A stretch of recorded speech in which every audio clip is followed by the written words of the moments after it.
Hey there, it's BitB, and welcome out to another BitB stream. Thanks for coming out, and I apologize for having you sit through my bullshittery. If people didn't know what was happening, it involved a heck of a lot of this. Hat. But anyways, yeah, we're going to be playing a little bit of Enter the Gungeon, and we are continuing the tradition of me only going halfway on an idea because I thought of the idea at very last minute, and I'm like, oh, okay, let's go ahead and do it. And then I realized at last minute that, oh, I can't do this on a constant basis without a little bit of thought. So yeah, I'm just going to play Enter the Gungeon because I want to. I have no reason. I have no anniversary reason for it. I tried to come up with a, an excuse of like, oh, well, I mean, I remember I played a lot of Enter the Gungeon when I was starting out, and this is a nice classic game. And I'm like, no. No, that's an excuse. I'm playing the game just because I want to play it.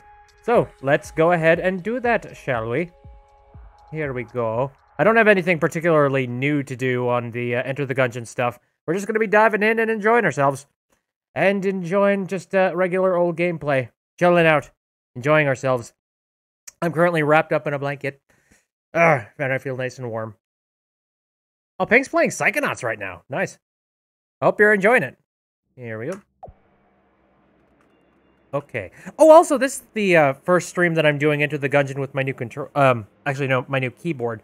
So, I'm curious as to whether or not you can hear any of the control clacking. I don't know. How clear can you hear that? I hope not at all.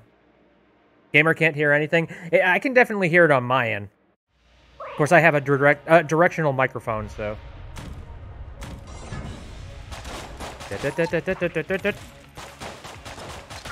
Enjoy death, bullety man! Oh dear.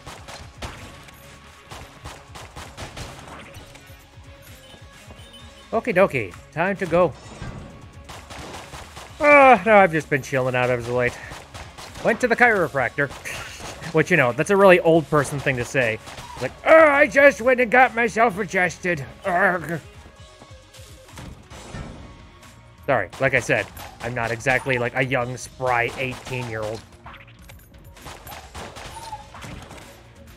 Of course, I'm not freaking 60 either, for God's sakes.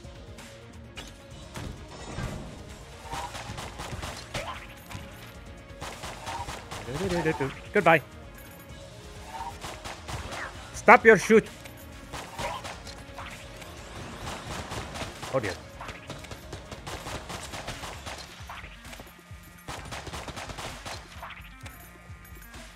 Enjoy death, Bits 2020. Let's hope he isn't being haunted by a snatcher when he said that. Enjoy death. That'd be great.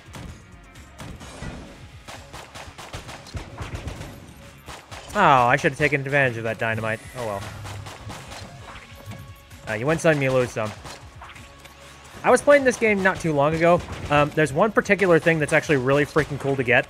It's like a helix shell bullet, and what it does is it doubles your shots so that you're firing two, and they're in like a helix pattern. Like, that's freaking awesome, and depending on what kind of gun you get, it can make for an amazing, an amazing synergy. Oh, hello, look what I found right away. I don't have a whole lot of keys. I'm going to hold off on opening anything here. Peck says, I got myself some orange candy canes. Whoops, it's gone now. Delicious candy canes. I suppose those things are probably on clearance at this moment. Because, the Christmas season has passed.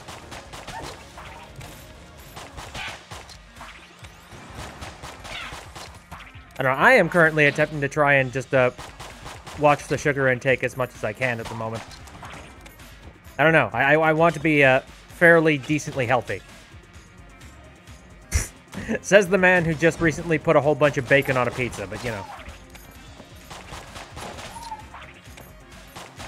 Gamer Squid says, I never liked candy canes. Okay, well, I gotta kill these guys real quick. Mint always tasted weird to me. Ah, that's perfectly valid. Hey, Munchkin. I hope you're having a good day.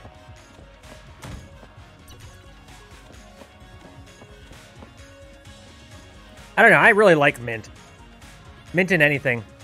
Especially like mint plus chocolate. Oh, God. You know what? One thing that I have not had in a very long time. Mint chocolate ice cream.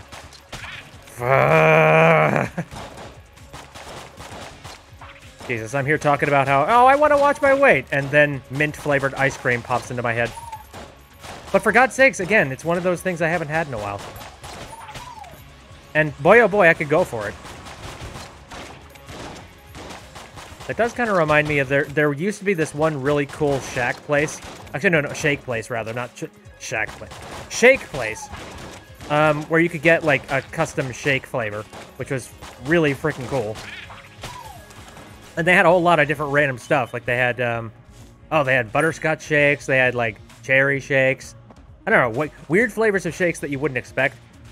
The issue is that all of the flavors were made out of, like, just random flavor syrup. So it didn't actually taste fresh or, like, the actual compounds of the flavoring.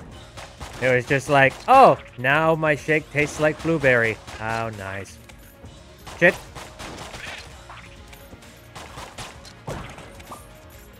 I'm doing good. Knock on wood. Ice cream slaps hard.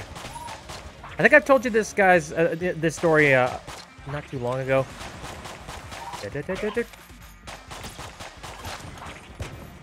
Peck says I only like caramel ice cream. Oh, caramel ice cream is good too. Gamer said, what's weird is that I can tell people I don't like mint, and I always get the reply of, what? How can you not enjoy that? Do you eat tree leaves all day? I think people they're perfectly valid if they don't like a particular flavor. I don't like try and like poo-poo on anybody. At least like not legit. You know, like I'll joke around with somebody and just be like, "Oh, how dare you, you vile fiend!" But no, not really. Gamer is a sucker for vanilla ice cream. There's nothing wrong with a nice classic flavor. Cake instead of mint, says Peck Snatchy for them. I could see how cake could throw somebody off. Though there are several different kind of consistencies of cake. So I think that would depend. Or at least, like, I think so. What are you? Dodge power up. I think I can dodge farther now. Or faster. Not sure. But anyways, no, I told you a story about how one time I went to Seattle to... Hello. Cursed bullets. Great. I went to Seattle to go to PAX one year. Zilla shotgun. Quadruple the fun. I'll give that a test. But there was this one hotel that I decided to stay at, and it was conveniently next to this one place called, I think it was Top Hot Fresh Donuts, and it was like a coffee place slash donut shop, and good lord, it was one of the most amazing freaking places I've been. Mainly because, like, I don't know, there's just something really down home and classic about the place. Okay, well, not classic. It's more like there are things... It's kind of traditional in a way because it's like actual fresh ingredients made the day, except for the ice cream, of course. I mean, even then, they had some pretty quality ice cream going on. And I got a particular story involved with, like, the mint ice cream that they have once I finally get done with this. But again, I think I talked about it on the stream. But good lord, it made quite an impression on me. Curse bullet! Oh, God. So what is so cursed about him?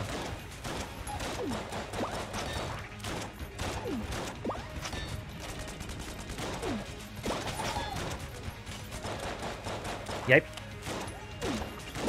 Oh, god damn it, you.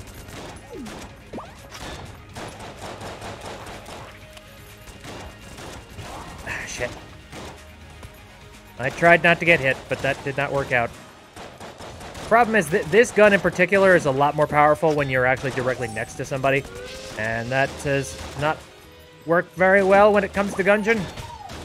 With Gungeon, it's kind of all about a little bit of distance that you can get between you and your foe. Yipe. Yipe. Yipe. Well, at least I killed him. Shay's revolver. Neat. Guess I'll refill this boy. Okay, I think that's everything on this level that I could grab. Yeah, I'm out.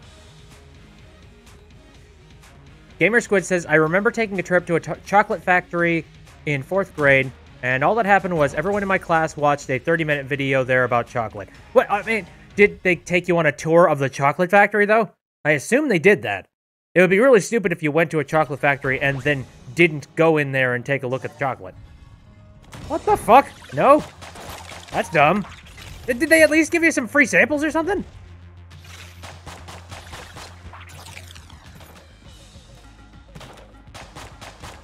Like, if you're gonna go to a chocolate factory, at the very least, give some free samples. I mean, at that point, you might as well just stay home. Like,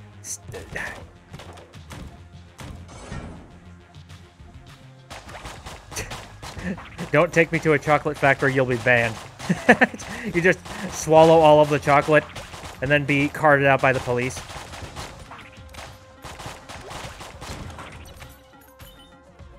And you had to pay. Oh, God. All right. So, actually, I do know that certain field trips do require the students to pay. So, you know what? That's not inherently a bad thing. But if, again, it's one of those, if you're going to be there in the first place, you might as well get, like, the full package of stuff. Like, it's a chocolate factory, for God's sakes. Like, what better opportunity to go ahead and get some of the chocolate that they sell there as a package deal? Like, what? That must have been a very cheap, like, I don't know. Perhaps that chocolate factory was really stringent about shit, and the package was probably way too expensive for the school to actually foot. So they're like, yeah, let's just have them pay for the absolute minimum amount, and you know, we'll tell them, oh, they went to a chocolate factory, you know, because technically they did. Technically, we held up our end of the bargain.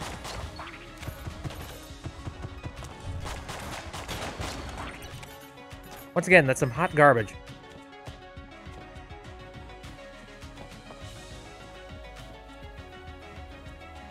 Where's the key that's supposed to be in here? There it is.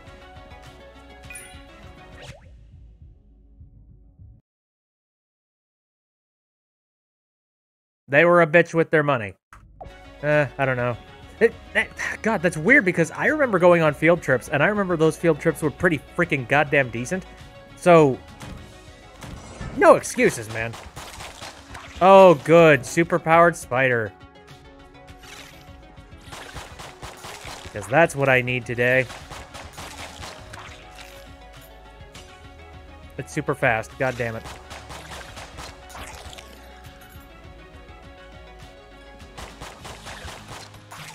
No. Oh, good. Yeah, fire.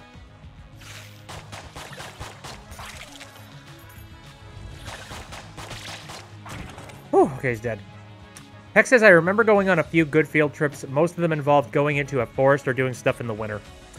That usually tends to be their best field trips because it's usually the cheapest. They don't have to worry about paying some institution to be able to allow their students to be there. Munchkin says, one of my favorite field trips was the Shabbat Science Museum. I have never been to a science museum. I should do that one day. I've been to, like, a few museums, but, like, I've never been to one that's actually really, really cool. In one of the winter ones, you went and made maple syrup taffy? What? That's freaking cool. I want maple syrup taffy.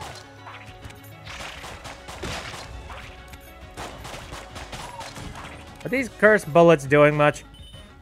I feel like it's just a status symbol. Like, ooh, my bullets are purple. Ooh. I'm trying to remember back to a few of my personal favorite field trips. I know it's been too much time. Oh my freaking god!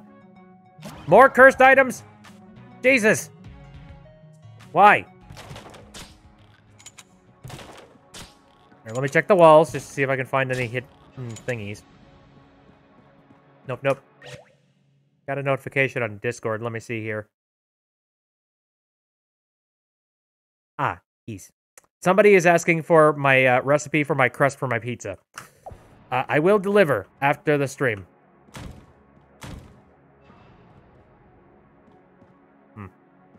Not worth it. Not right now.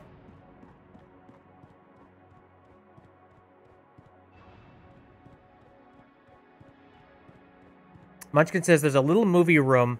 How it's set up looks like you yourself are in the movie. One of your friends sat above you, and this was about dinosaurs. And she said it looked like a T-Rex was going to bite her face off. Amazing. I remember we had a field trip where we all took it was a museum, but it also had an IMAX theater built into it. And I guess the IMAX movie that they were conveniently showing was actually lining up with what our classes were at the time. So we were just like, oh, hey, why don't we go and watch the IMAX movie? Of course, the parents had to pay for said IMAX movie. Oh, yeah, that happens to allies that spawn into the room, by the way. Cthulhu just comes in and eats them. Ooh. Little bomber. Neat. But that was pretty cool. That was the first time I'd ever been in an IMAX, which that was cool. Like, good lord, IMAX screens are humongous. And it just feels like you're in an environment that is just like rumbly as all hell. Bomb. Bombs. Rope.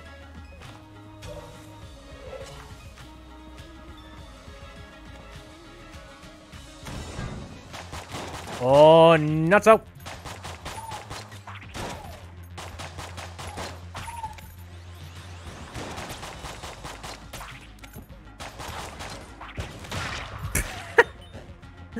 Oh, again, sometimes cursed items are worth it.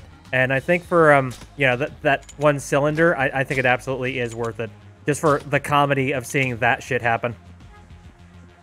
And also having the opportunity to see, to get yourself a little companion in the room. What if we had 3D horror movies? I mean, there technically are 3D horror movies. There's also horror experiences in VR, which, I don't want to do those.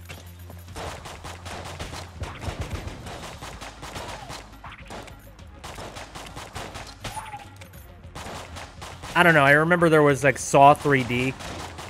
The thing about, like, the 3D horror movies is that, like, it never put you in the position of, the person that's locked up in shackles and getting tortured by Jigsaw. You know, it's like, that they don't do that.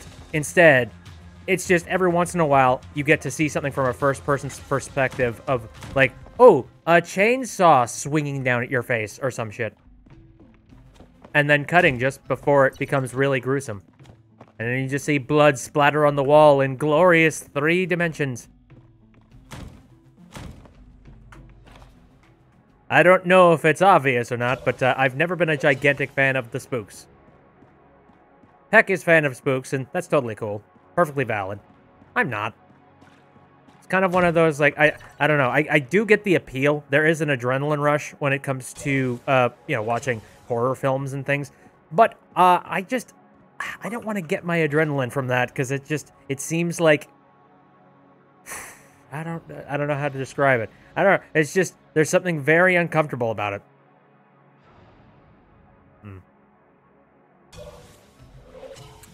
Okay, does there happen... So, did I end up finding a hidden room? I don't think I did. No. So, is this a hidden room? It doesn't look like it would be. And indeed, it's not. I try to get my adrenaline in other ways. Like, personally, me, it's all about, like, viewing comedy and humor. That's how I get my adrenaline. Anyway, what do I want to use? I don't know if the little bomber is all that great. It's got a little bit of a weight to... Oh, fuck me. You know what? I'm going to swap to this, because... I don't know. I feel like it's going to be a little bit more comfortable.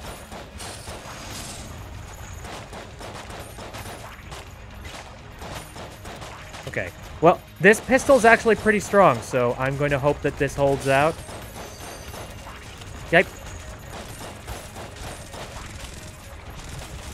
Please, no. No. Kiss my ass.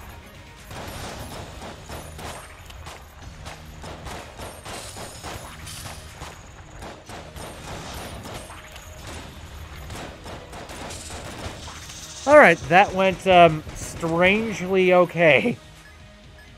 Danger Noodle! Danger Noodle is dead. Munchkin says, I love the scares, but if I go into a haunted house and someone jumps at me, I might punch them out of reflexes. I'm a little bit worried about doing that myself. I'm just like, oops!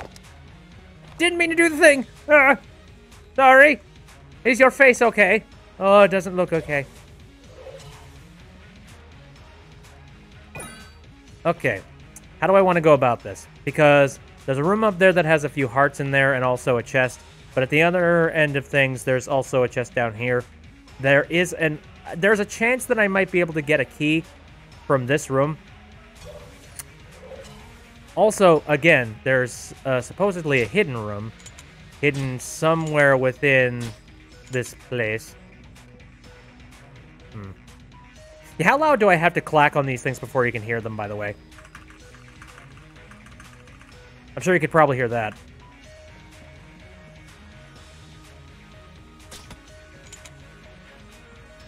Manual keys. I don't think I've used a manual keyboard in a very long time. I forget when the last time it was that I used a manual keyboard. Probably back in school, honestly. Or like, maybe like one of my really old computers way back in the day. I've just been so used to using the little chiclet idiot keyboard that's just like flat as hell. Bitch, you have 2 keys. No, I have several. I have an entire keyboard at my disposal. What you going on about?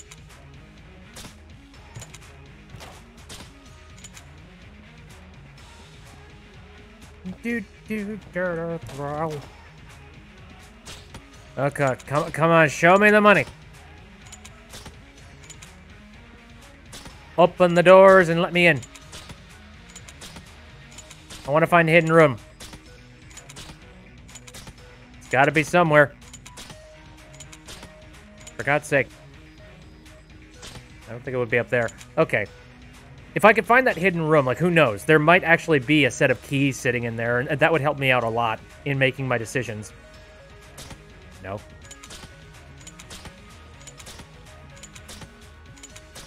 Suck.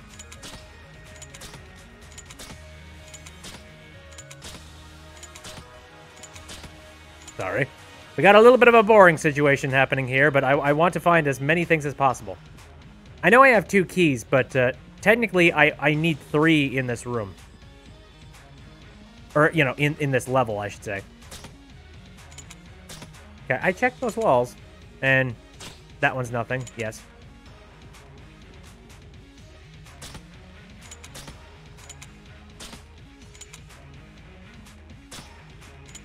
Anything to the side walls?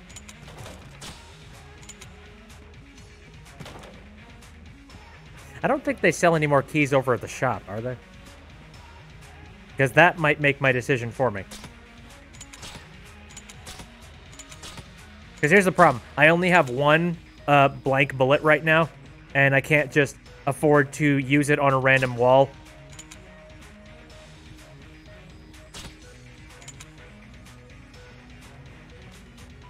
Just be like, meeny, meeny, miny, I pick you. You know.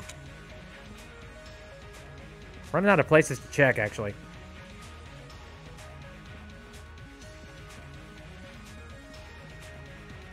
I forget if, can any of these walls potentially be it? I don't think they would, but...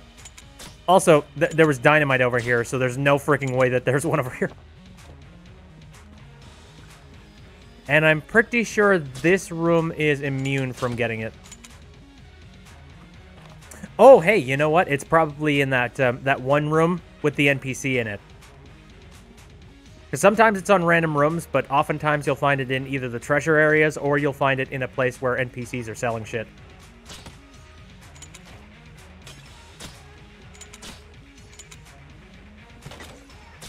Or not. Could you allow me to... Sorry, buddy. And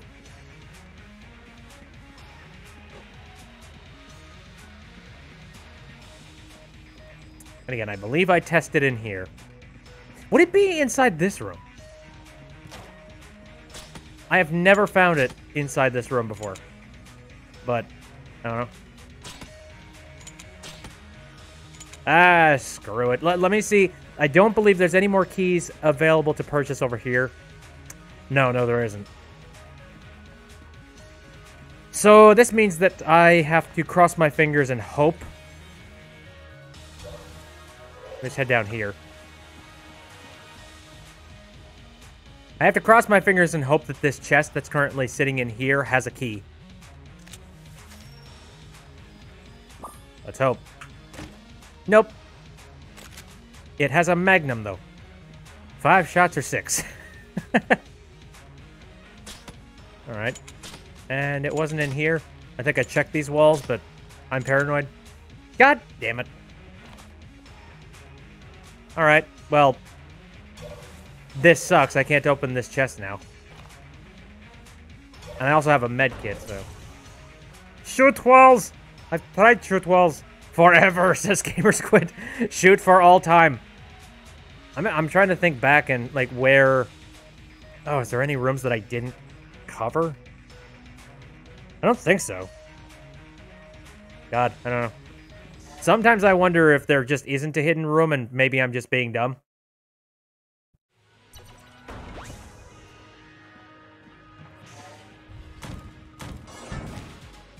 Jake.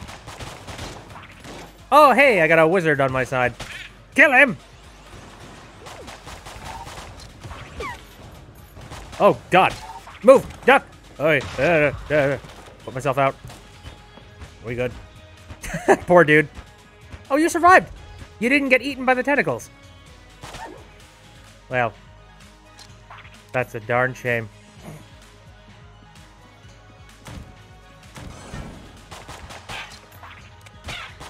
Oh, also, I can shoot my bullets a hell of a lot faster now that I have that, you know, that revolver.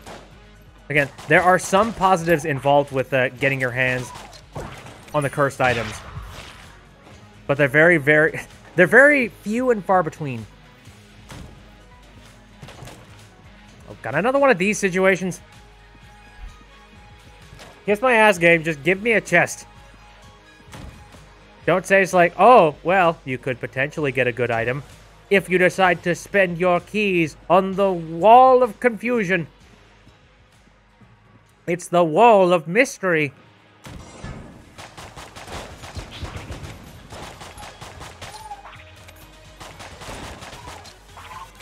Hi. Ooh. Oh, hey, Munchkin just donated 15 bits in the form of a gigantic amount of hearts. Thank you very much. I appreciate that. So many hearts.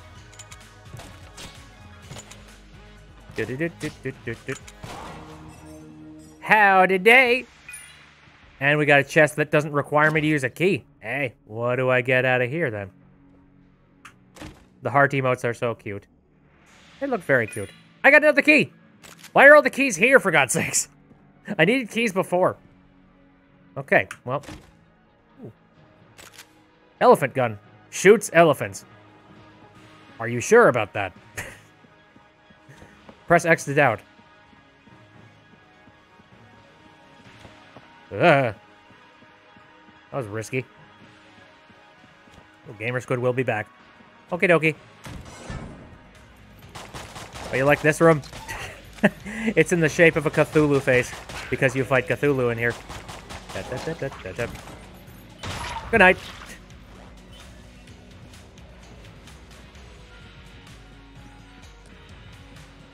Oh, is there any gaming news that I've recently seen that's piqued my interest? Not really. It's been fairly quiet. Oh, God. I believe there is some kind of a priest in here. Yep, there he is. Hey, what the fuck? Hey, you're supposed to be my friend. And yet you're making things evil. Kiss my ass.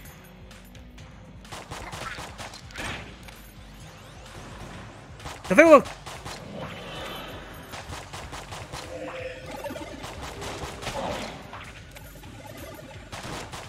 Did you catch that? The Cthulhu that moves the first after it splits off three ways, that's the real one.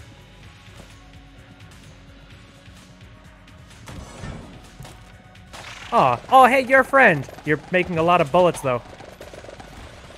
Oh, Jesus. I don't know if those can hurt me or not. But I don't want to test it.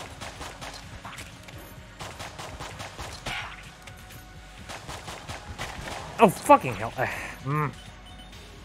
He's fine. I got plenty of freaking hearts. Plenty.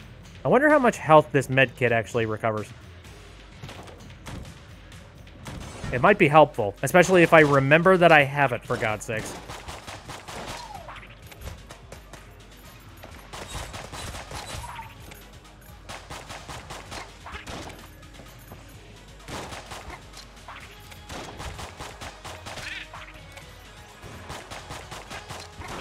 Judge, jury, executioner, bullet.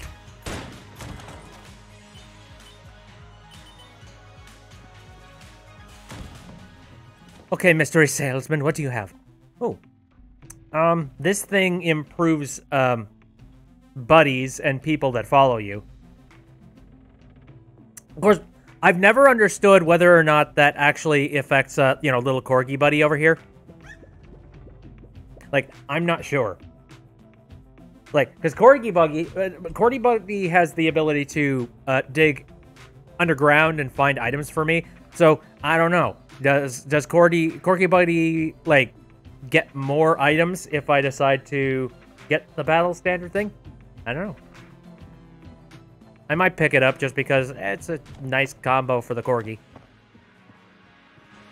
Munchkin says, God, having short nails feels weird.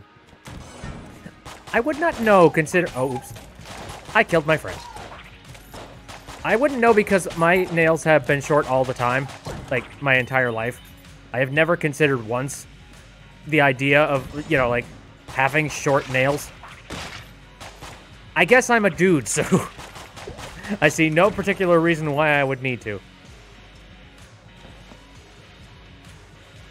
Not a very good habit, Peck, but, I'm not going to judge too harshly. I keep mine nice and short. I got myself a clipper. You can't even open cat food cans. Oh, shoot. So I'm one of those guys that has, like a key ring tool. I'm one of those weird people who's just like, oh, must always be prepared. And then I come in with, like, a nice pocket knife tool combo thing. Ow. Oh! I did not know that was a pit. Son of a bitch. Oh, God damn it! Hate!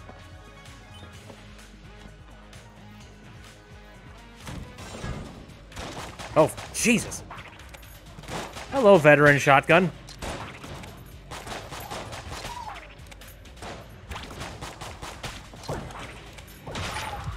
Whew. Okay.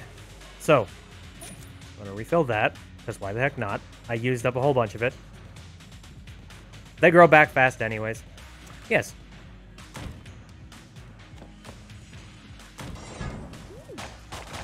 Oh, Jesus. Evil dynamite. God, for a second. This game, sometimes you end up running into those lucky... Like, you get, like, a lucky run where absolutely nothing can hit you, but then there's certain runs where it's just absolutely insane. Okay. What the... Oh, and Corgi also points out when there is an evil chest. Thank you very much, buddy. All right, I found the secret hidden room, so I don't have to shoot the walls in here. But, kiss my ass, buddy! This thing's got a lot of kickback.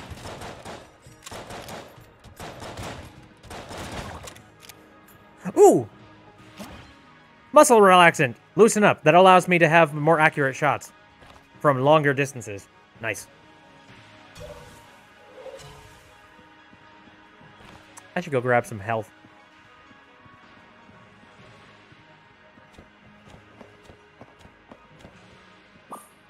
I do like this elephant gun.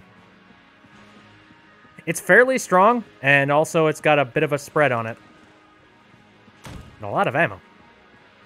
Angie says, I hate mimic chests. Oh, same here. In any medium that it shows up in. Alright, well, I have some spare keys on me, so might as well see what's in here. Ooh. A machine pistol and a key. Very nice. I got a key rebate. Alright. Time's a-wasting. How do I want to approach this next one? Honestly, I think the elephant gun would probably be the best option here. Especially since I have much more accurate bullets now. Oh, this boy. Oh, dear. This might take a while, actually. Oh, yeah. I think one of these is the real one. There you go. I think I need something a little bit more powerful. Yeah.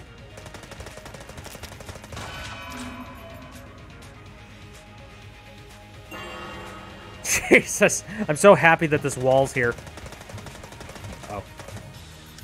Now. I can't kill those things. I just have to avoid them. Do I have anything of decent... Does that help? Yeah, holy shit. This wall is OP as hell. Uh-oh. Oh, fuck!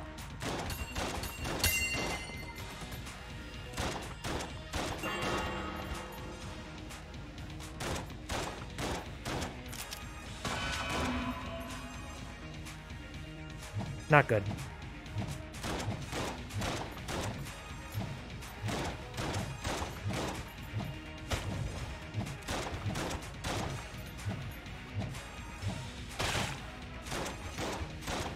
Okay, he's nearly dead. Gotta hold out.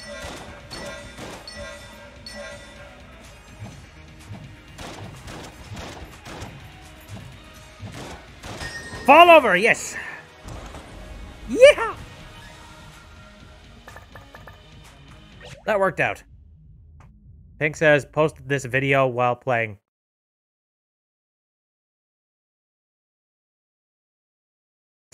I can't do it. Little asshole. There we go. Oh, Munchkin says, what do you guys do when you gamer rage? Because I damn near broke my PS4 controller on my phone. Oh, Jesus. I'm very rough when it comes to things like that, or I swear in Spanish. Because, little fun fact, I'm mixed with Mexican. Very nice. Oh boy, what do I do with game rage? I just try not to rage as often as I possibly can. But of course, that's not very good advice. I don't know. I guess, like, the best advice I could possibly give you is take frequent breaks, because if you find yourself getting that freaking upset with your game, it might be in your best interest to make sure that you take a little bit of, take a few steps away and just breathe. Especially, I mean, the more angry you get at a game, the less effective you are going to be at playing the game in the first place, so... I don't know, that's kind of my best advice. If you find yourself actively getting really pissed off at a game, like, walk away. And that's always an option. Okay, so. Alright, how do I want to... Oh! Oh, yeah, I still have friends! Look at this boy! What the hell? Oh, right, my bullets are big and chunk now. I'm just like, what am I shooting? Although, I believe that they're slower, if my memory serves me right.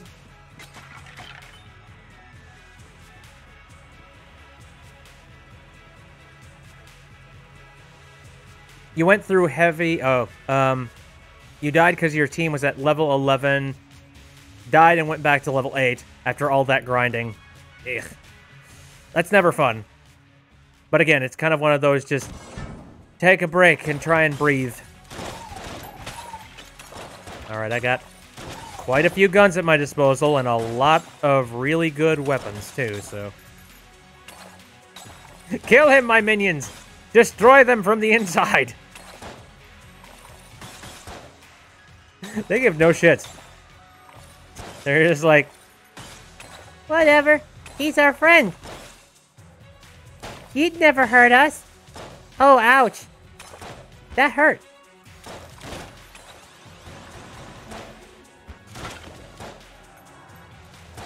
Uh-oh. Whoa, whoa, whoa. Ow! God fucking shit! What did I end up hitting there? Because I suddenly slowed down for some reason. Oh, you... Oh, my God! Keep your composure! Oh, shit, that was a... Friendly. Sorry, I'm so used to just, you know, plowing my bullets directly into people's faces.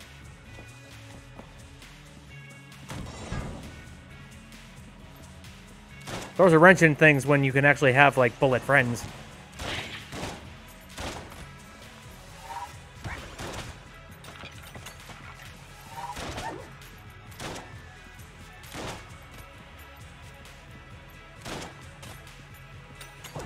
Alright, we done? We good. That sounded weird. It definitely did sound weird.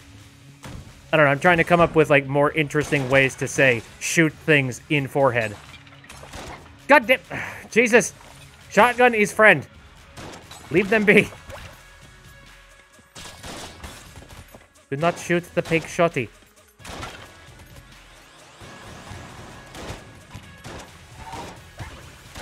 I wasn't lying when I said, like, I got some pretty decent stuff on me right now. Die.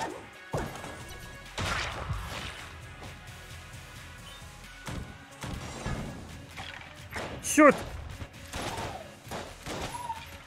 Kaboom!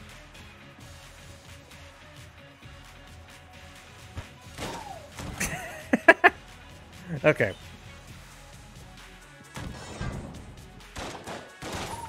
Right, there's ice on the floor. Keep this in mind. I love having minion friends. Holy shit.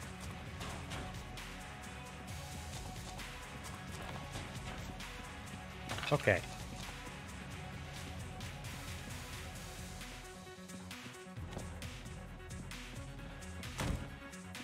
Sup, bitch? This is a very powerful-ass shotgun at this level of the game. Oh, God. Hi.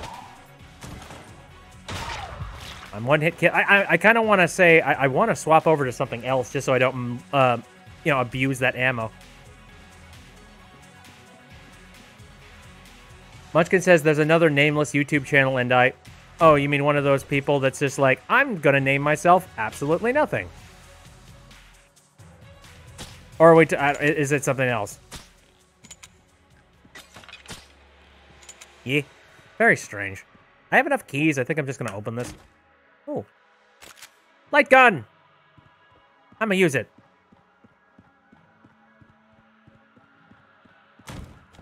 Oh, God. Speaking of YouTubers, Jesus. Oh, whoopsies. I just recently noticed that Scott the Waz's Twitter account was just hacked, and for God's sakes, that just makes me sad.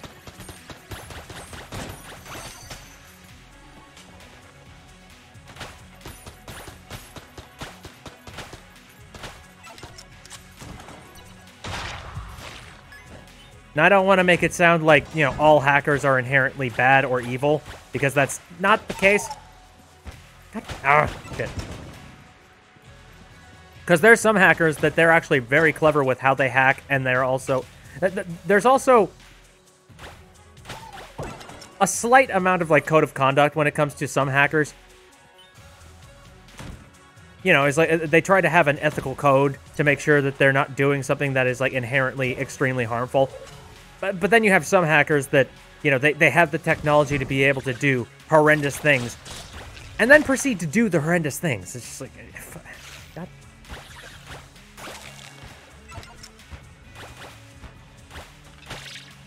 It makes me a sad bit. Although I do love the the one Twitter post that Scott just recently posted that just said it was a picture of him with the date on it, and with the date on a piece of paper, and then a message that said, "Hello, my name is Scott Wozniak. I am 23 years old. I live in Ohio, and I absolutely despise having two-factor authentication." Or something to that degree. I didn't, quote it one-to-one.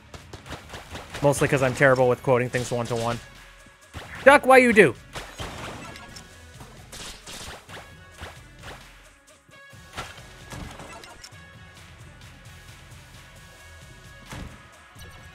Alright, what can we find in here?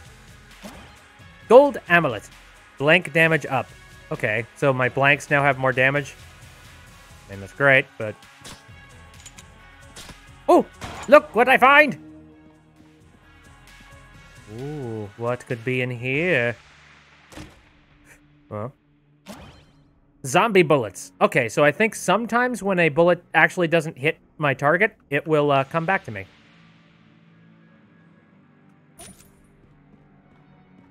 I got a lot of good shit here. And I did end up using that med kit because I was just like, starting to get a little bit, dicey here. Uh-oh. I don't know, having that med kit at this point in the game is actually really nice.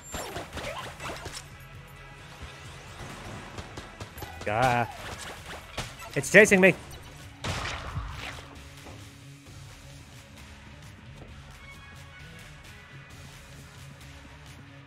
Munchkin is still really hating having short nails. Do not worry. They will grow back. Worst case scenario, maybe get some fake nails. Though they won't have the exact same structural integrity as actual nails. So, you'll have to contend to that.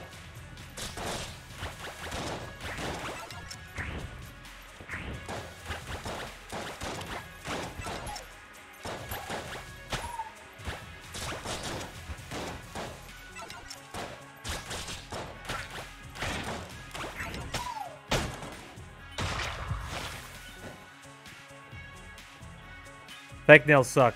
No, agreed. I mean, I've never had them before. But I could definitely imagine having, plastic slabs sitting on your nails. And basically just being vestigial and shitty. Certain fake nails look really cute, but... Right. Is it worth it? No. I don't believe so. Alright, again, we are doing pretty freaking good. We got some decent items going on here. Now, the question is, what items do I want to use to try and battle my next foes? Because I got some chunky bullets. Got some chunky. Chunky!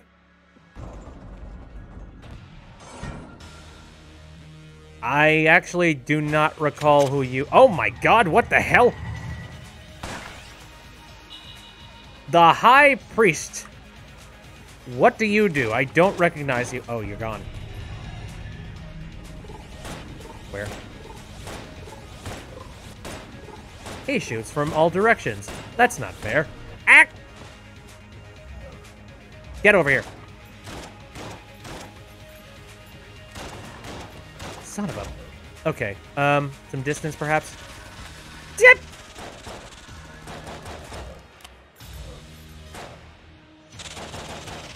Oh, God. Up. This shit again. I hate these kind of attacks because it leaves me completely vulnerable, and on top of that, it takes forever for them to finally finish their, attack rounds. Oh. Oh, good. Ow.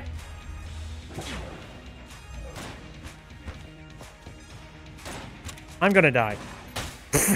Oh, god damn it. I needed something more powerful. I did okay. I guess. I could have gone for a more ridiculous synergy. And I'm waiting. One of these days, I'm going to get something... A combination of things that's going to be very silly. I nearly did at one point when I was playing by myself.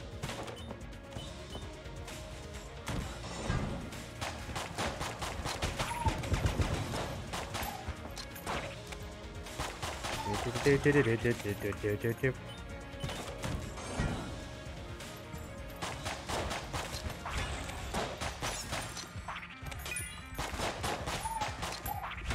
I can start off a little bit early by having a nice key on my hands. Woohoo! Well, since this is the anniversary week, I should probably go ahead and talk about some stuff in the past. Like, for God's sakes. Like, if we're going to make this an anniversary week game that I play, I might as well go ahead and just talk about it. There was a moment where I was wondering whether or not I should boot up Binding of Isaac, because that is a major game that I remember playing in the past. And, you know, that's another one of those easy to pick up roguelikes where I could just dive in and just see where I go. But after a while, I'm like, no, I've kind of, I don't know. I've used up way too much of my time playing Binding of Isaac. Like, both the original Binding of Isaac and Binding of Isaac Rebirth have got a ton of freaking playtime on my account. I'm like, well, what would work instead? And I went, well, oh, Jesus. Like, well, enter the Gungeon. That works.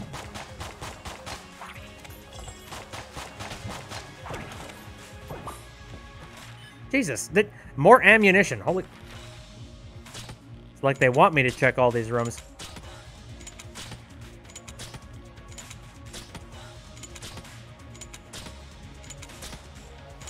I don't know, at the moment, there aren't really any games that I remember playing back in the day that I could honestly look back on and go, yes, I should play that one now. Mostly because there were a lot of games that I remember playing back in the day, you know, like back in my early stream years, that were actually very story-based. And they really don't... there doesn't make much sense for me to be playing a second round of them. Everybody says they've never played Binding of Isaac. It's pretty good. It's kind of like this game, except this one's based a lot more on guns. And also, Binding of Isaac is a little bit more like The Legend of Zelda. And I mean like the original top-down Legend of Zeldas.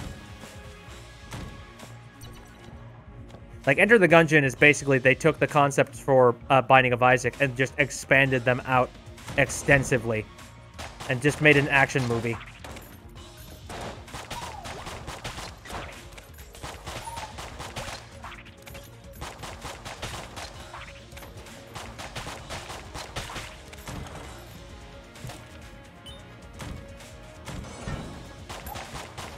But again, like I said, I played a crap load. Technically, there are some DLC that I have not played before that I guess would count as some new content for the streams, but new content for Binding of Isaac is like somebody coming up with a brand new variation of vanilla. And, you know, don't get me wrong, vanilla is absolutely tasty. You know, I would not stomp my feet at a vanilla flavor. But, like, a new variation of vanilla... You've kind of been there, you know? Like, it's like, I get this flavor. I understand it. You know, there are some people that maybe they actually have never tried vanilla before. Or perhaps they really enjoy just nothing but vanilla. And that's all well and good.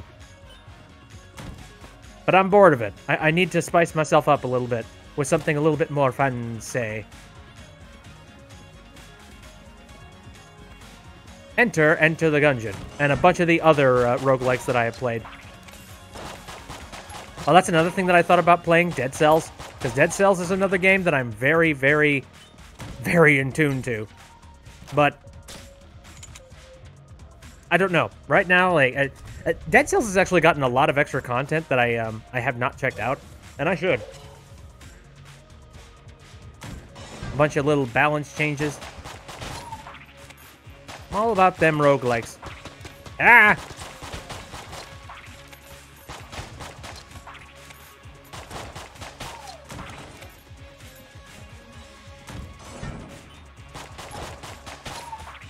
Vanilla bean flavor versus French vanilla flavor. Yeah, pretty much. That's a good descriptor of it. It's like, oh, hey, it's a different variant, but it's the goddamn same. I'd like to go for a little rocky road, please. Or just something else, man.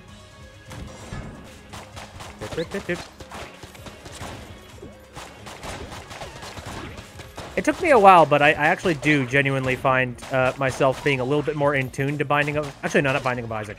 To freaking Enter the Gungeon. It took me a while, but I feel like I'm kind of here.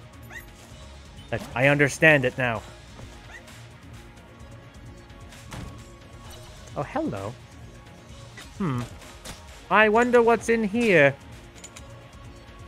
Snatch bullets. Bang, bang. Okay, let's... Oh, what the heck are... I think I just recently got this item. Pig. What? Ma! What? Huh? Pig. Okay, Shifty is right. What is with your face? What are you thinking, pig? Got some splaining to do. What's he do? What? He just scoots along on his ass? What? How does he help me? What? I don't know you. That's another thing.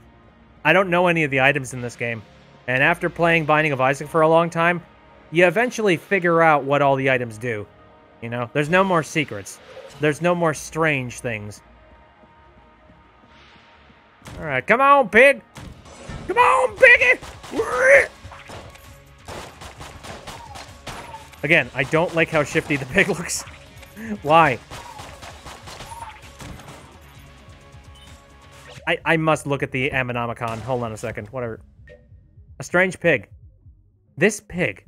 There's nothing obviously wrong with him. His shifty glances and uncanny stares make you wonder about his motivations. Maybe not the greatest pig to have around. He's a real great pig. Radiant pig.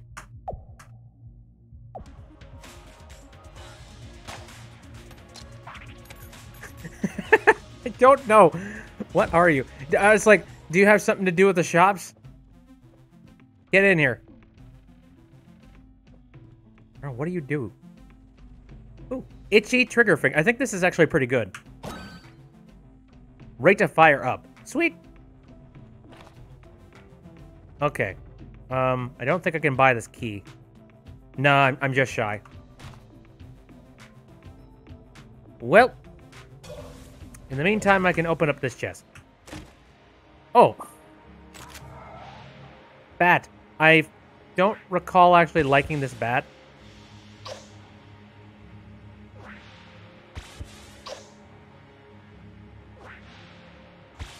I especially don't think this bat is good for, like, bosses. Could be better. Okay, well, let me try and fight the boss and hope that maybe I don't get hit, you know, question mark. Oh, godforsaken.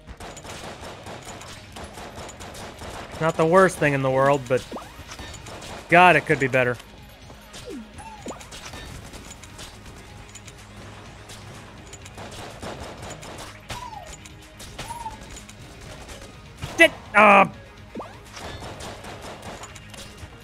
Pig! Help me! What are you doing in here, pig? Do something! Snort at him. Do something!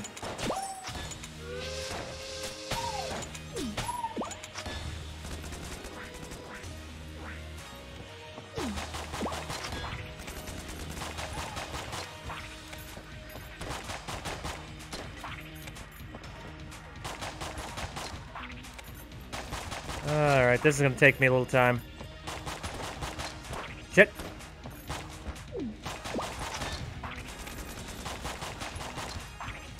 Oh, man.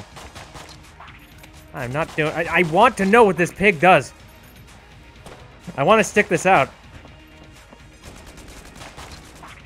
Does he become a monster at level 3? I don't know. Son of a bitch! Fuck off!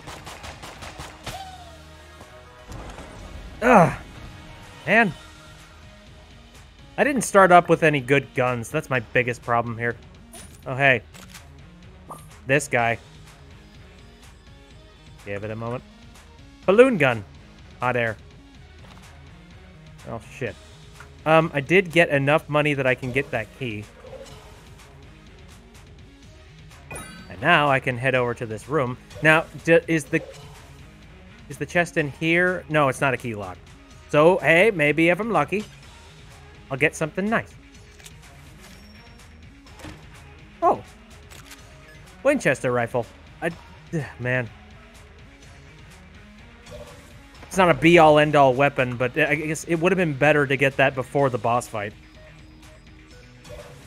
I didn't end up finding the secret room, did I? Well, where would one find secret room?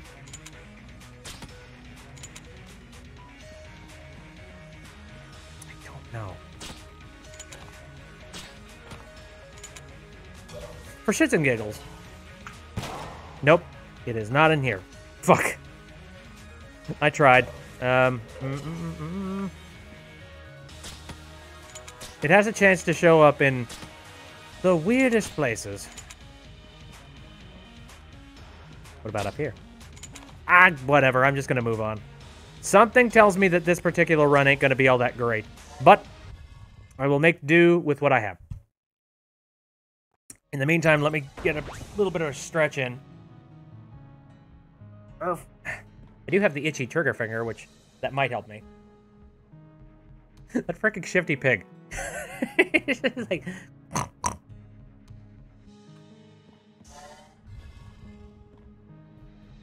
Snort, snort. Alright. There, shifted a bit in my seat. Sitting up just a tad bit. Because I'm slouching a bit. There we go. Ooh, Munchkin is asking what's the best Pop-Tart flavor. That's hard to say, considering I kind of stopped eating Pop-Tarts a while ago. Here, let me adjust my mic. Ugh, man, I don't know. Like, my past diet is absolutely ruined for me, thanks to the fact that I now take a look at nutritional facts on the back of boxes, and I keep them in mind whenever I go shopping for food or, you know, when I decide to have something. Like, if you don't want your world to be crushed, don't look at the nutritional facts. But I absolutely recommend you look at the nutritional facts, because it helps out significantly in helping you make good decisions.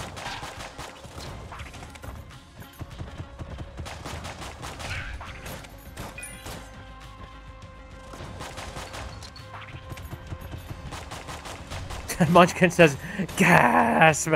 Oh yeah, Peck says I haven't had a Pop-Tart before. You know what? You're probably better off for it. Again, my issue when it comes to Pop-Tarts is, again, they make them out of some pretty artificial shit. And even for the Pop-Tarts that aren't made out of artificial shit, they still, like, they pack them full of extra salt. Like, if you look at the back of a Pop-Tart box, you'll see that a serving size for Pop-Tarts is 1. 1. Now, class, why is this a weird thing? Yes, that's right, because Pop-Tarts come in packages of 2. And that pisses me off because I'm just like, well, what the hell am I supposed to do with the one that I don't eat? Like, do I pack that in another plastic bag? Like, why can't you just formulate a Pop-Tart that is fairly decent for you, tastes okay, and, you know, like, one packet is an entire serving. You give it to a friend. What if you live alone and you're lonely?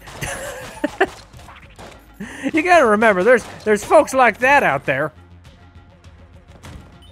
Excuse me while I go cry in the corner.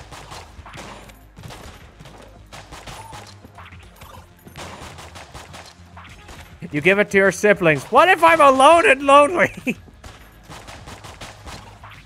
I have siblings, but Jesus, they don't live with me. Tex says I have no siblings. Right? God, I know that there are certain Pop-Tarts products that they do count as like one serving. Like I'm trying to remember. There's those Pop-Tarts Bites. Those things are supposed to be only one serving per packet, if my memory serves me correctly. So, you know, it's not like it's impossible for them to do it. You know, it's like, no, they have every single, there's every possibility in the world for them to go ahead and make single servings for Pop-Tart stuff. But what's really stupid is that, like... Alright, well, sorry, I'm having my ass handed to me, excuse me.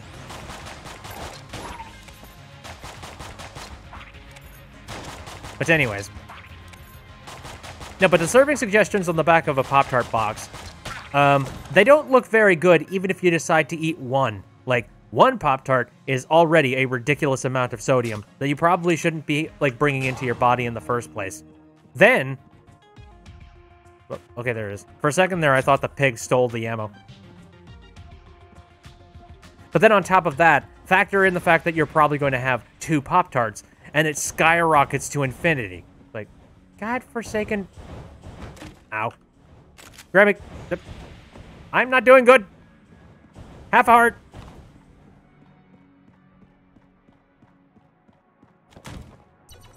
Let me think about some other snacks that I remember having a lot of a long time ago that, you know, now I'm a very much sad whenever I see them. Ritz crackers are up there. Now, okay, Ritz crackers don't have anything inherently bad in them, ingredient-wise. You know, it's crackers, for God's sakes. It's butter and crackers. But, as you could probably imagine, they're extremely salty, you know. And a serving of Ritz crackers is about 6. Ooh, favorite cheese, says Peck. Good question. I'm garbage, so I tend to go with, like, you know, more garbage cheeses. Not like American cheese. I'm talking like, you know, Marble Jack. I don't know. Oh. Well, shit. There's a simplicity to Marble Jack. Wait. Pig. What the fuck? How I live? What did Pig do? Did Pig take the final bullet? Holy shit. We got a second win, boys. Ow. I'm not using this second wind to its full potential.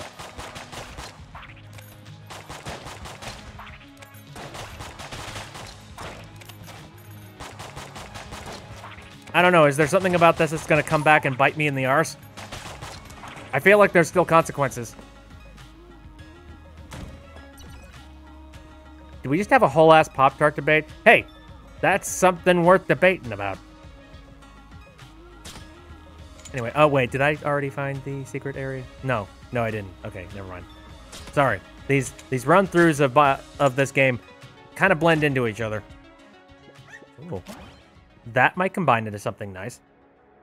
Ooh, mozzarella is a pretty good one. For me, mozzarella, it depends on what kind of mozzarella you have, but a lot of mozzarellas that I've had are just kind of bland. Like, they don't taste of anything. Oh, speaking of cheese, though. I just recently... Oh, my God! Okay.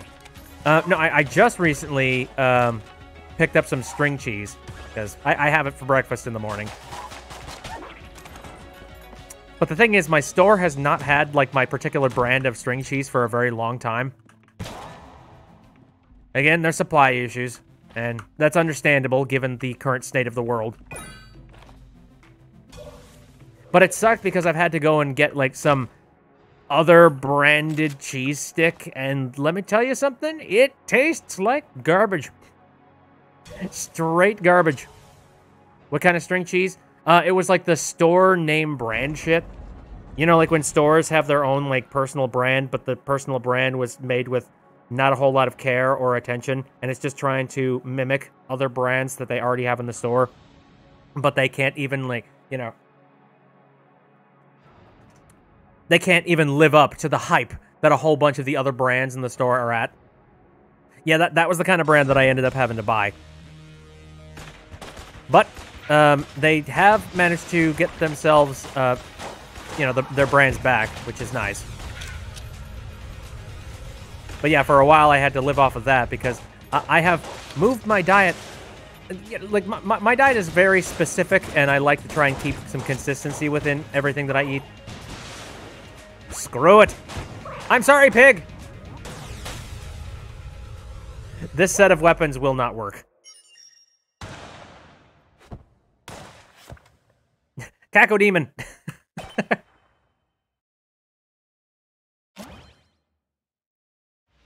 There's been a lot of supply issues going on with a lot of the products that we have been buying. Again, sometimes it's because of the manufacturers having issues.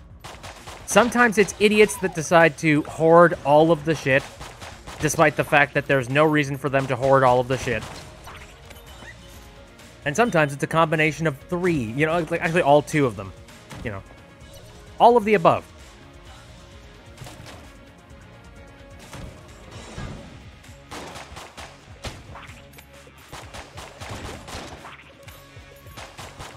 FBay says, I've had some decent store brands sometimes. It depends. It also depends on the store. Because sometimes the store actually has some pretty decent stuff. I know there's that one, like, sort of farmer's market-esque store.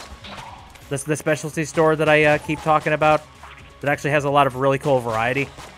That place is pretty good, and they have their own in-store brands. But the in-store brands that they have actually taste really freaking good. But the problem is, that's remote, far away, and I cannot make the excuse to go out and pick up from a place like that. Not in the current state of the world. So I kind of just have to suck it up and deal with whatever food places are available right here. Yep.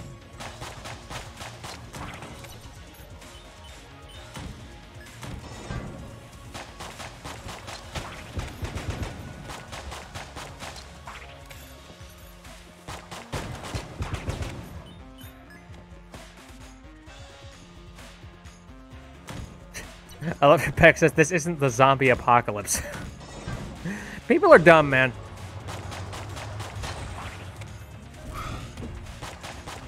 They'll go and hoard the dumbest things for the stupidest of reasons. Simply because they're just like, oh god, well what if it suddenly goes away? I know that yeast was one of those things. Quite a while ago, there were people that were hoarding the ever-loving hell out of yeast. And what I'm wondering is, how much freaking bread do you need to be making on a regular basis for you to get that worried about not having yeast? Like, come on, man. Nowadays, it's a little bit better. Like, people aren't picking up as often as they were, but at the time, man, it was freaking stupid. Also, V8, that's another thing that's been bugging me as of late. My regular round of V8 has not been staying on the shelves. Once again, I don't know if this is a manufacturer problem, or idiots coming in and picking up all the stock and running, or both. I don't know.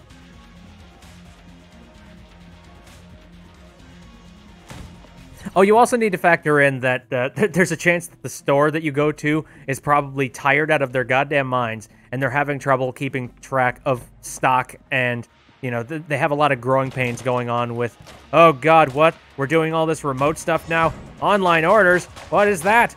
Oh shit! What do we do? This is I don't know, this is catastrophe. I was gonna say oligarchy, I don't think that's the right word for it. What's V8? It's basically sort of a tomato vegetable drink. It's chock full of a whole bunch of vegetable-y goodness and has, like, just the right amount of vitamin C for your day. So, if you're garbage and if you don't eat a whole lot of vegetables, you can get your regular round of nutrients through V8 that way. Which I do, because I have garbage taste buds. And for whatever reason, when vegetables come in contact with them, my taste buds explode. Peck says, oh, wait, yeah, I had that before. But specifically, I go for the low-sodium variety, which I don't I mean, for the regular person, I would just recommend just eating vegetables, for God's sakes. But the low-sodium variant isn't that bad. The only thing you have to contend with is you have to not care about how bland it tastes.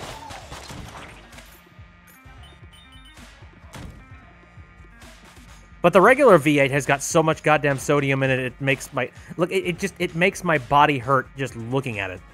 It's like, holy shit. How do you pack that much sodium into one product? I don't know, but somehow they did it. Amulet of the Pit Lord? I don't know. Ooh. Monster blood! I'm picking that up. Thank you. I am now immune to poison. And there's a poison vial here. Can I make? Should I just make this the poison run if I can manage to get enough shit?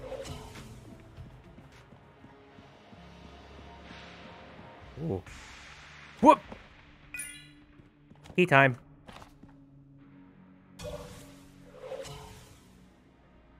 Peck says, "Bit, just do what I do. Eat 2 huge bags of carrots with dip in one sitting." But the dip's a fuckload of salt. Ooh! The sling! That's a good item. Now, if I could just combine that with another synergy weapon, I would be very happy. Ooh. Okay. I could potentially make this a thing. I could make this a run.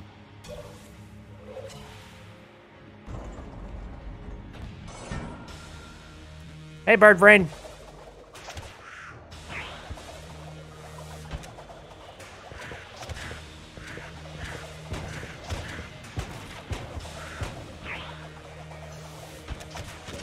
Oh, shit.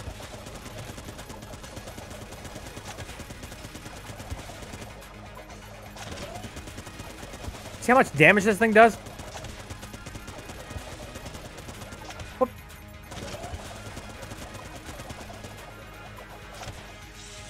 I've only thrown 9 rocks at him.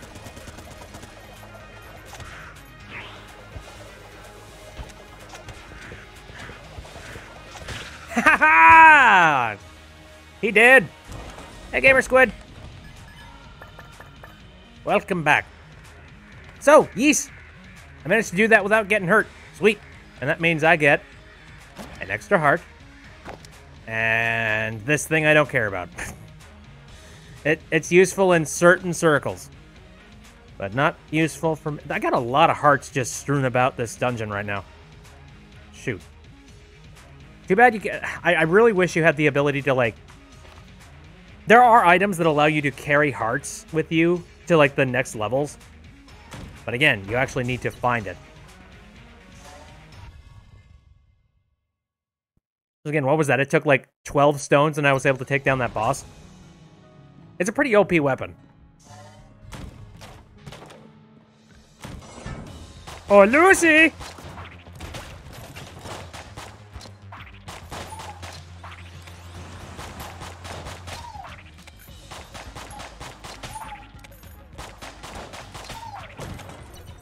Ooh, I can refill those rocks.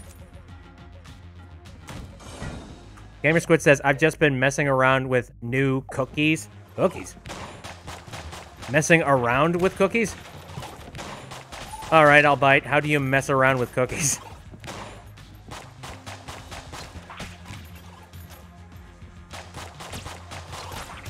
Yikes. Ooh. Okay. Well. That don't help me much. Can I find the hidden room? Is it conveniently sitting in here? Oh, new cookie in-game. Oh, for cookie run. Okay. Because I'm sitting there like, how do you mess with cookies? Please help me.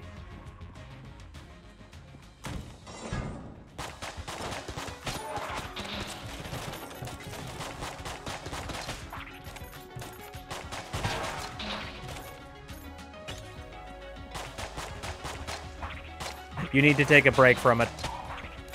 Valid. So help me. I don't actually know what Cookie Run is. Educate me. What is it? And what is the mission? What's the goal? What do you do? Ow!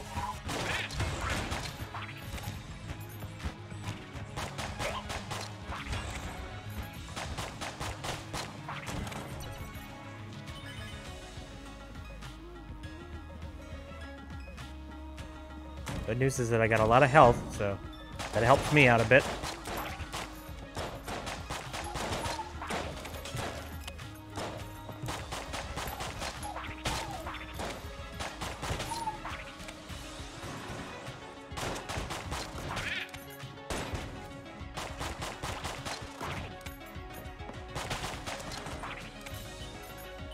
Game where you have cookies and they run. What? I mean, yeah, that's obvious, but what's the... Is it just a runner game, straight up? Is that the appeal of it? Or is there something more to it? Because I don't know. I guess it's a mobile game, right? So... Or is it a mobile game? I don't even know! I'm so confuzzled!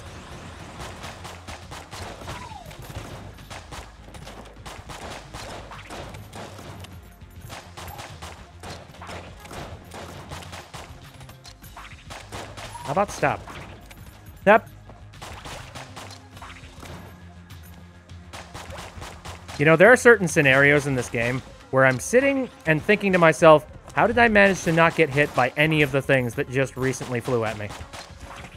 That was one of those moments.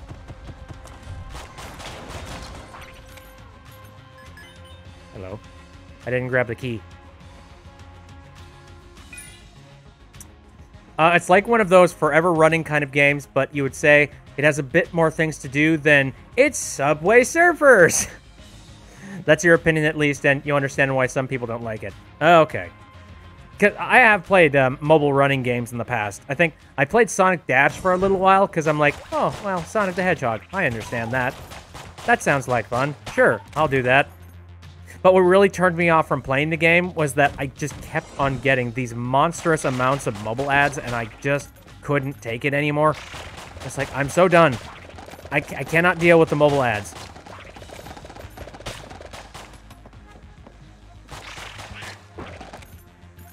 Like, you reach a stage where you're just like, can I just pay some money so you guys stop throwing ads at me? Like, I know what the appeal... I know that's the, you know, the current market for this game. Like, I know that your entire thing is ads, and if you decide to give me an option... If you give me the option to no longer have ads on my game, then that means I'm cutting off a whole bunch of your revenue. Okay, alright, I get that. But, like, man... It's starting to get stupid. How many mobile ads does Raid Shadow Legends have? Are they at least delved out, like, reasonably? In, like, you know, areas where they don't get in the middle of gameplay? You know, in, like, loading screens or something? I certainly hope they don't just interrupt all of gameplay just for the sake of being like, here's a mobile ad.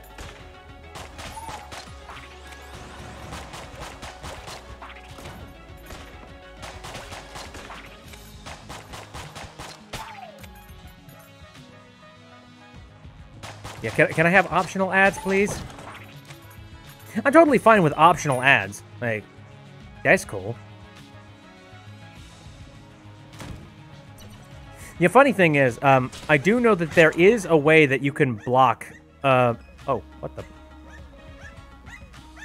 We have a faker on our hands. Good puppy.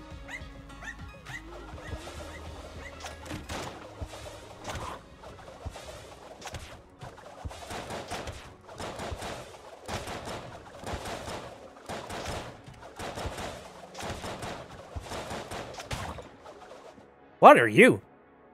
That's pretty. Hegemony Carbine. I think I've had this before. But I just don't remember it. Imposter! Alright, now... Let me refill that boy. Yoink.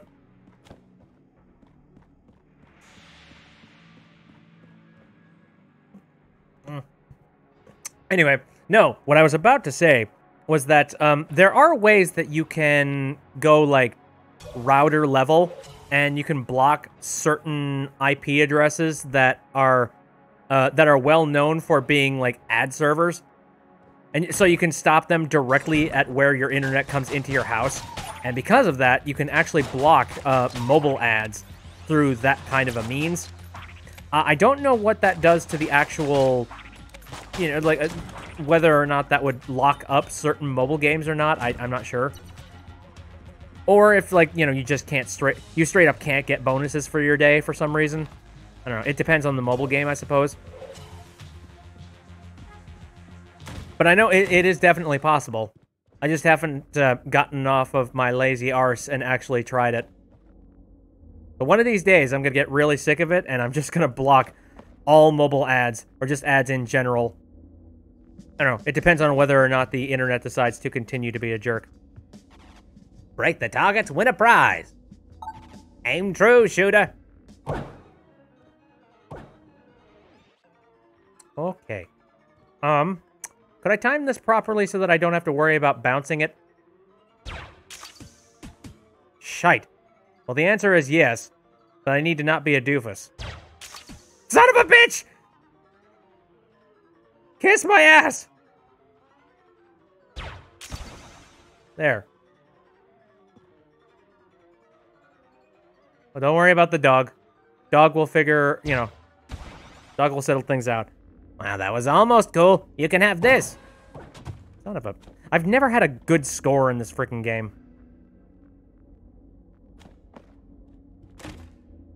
Oh. Rolling eye. What does that do? Rolling through bullets rebounds them towards their owners. Curious. So, whoop. I see. Okay. I will probably never consciously decide to do that, but if I accidentally do that once or twice, I'd appreciate it.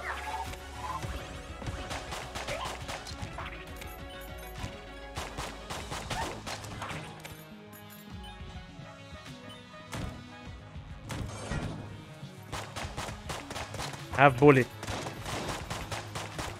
Bullet. Ah! Jesus! I thought I was gonna fall for a second there.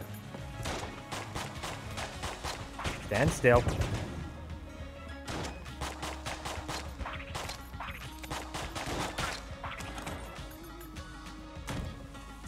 Oh shit. Ooh, okay, well, apparently this is a synergy with something. Oh. Deadly wait a minute, do I make poison bombs now? Hello. Huh. That's interesting. I don't know. I forget what that thing does. I don't know. I never freaking use it. It's probably useful, and I'm just an idiot. I can almost guarantee you that's actually the case. Oh, Jesus. Oh, right. Macho brace. Value for effort. So I think this is actually pretty good. Give me a moment. This training device promotes growth in bullets. Shots are more powerful when coming out of a dodge roll. So my dodge rolls are actually becoming a little bit swole. Because, like, not only do they push the enemy's bullets back, but I can also shoot more powerful bullets after a dodge roll. Oh yeah, see that? Beep. Beep. I glow. Hi. Don't think that matters much.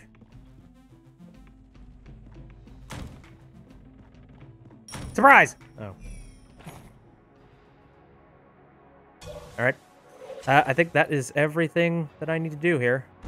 Ooh, so what if I dodge roll and then... Is it possible to keep my speed up and then do that? Oh, Jesus.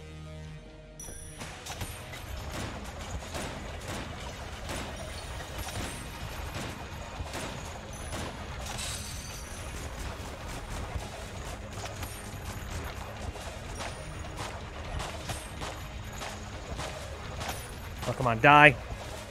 Nope. Bad.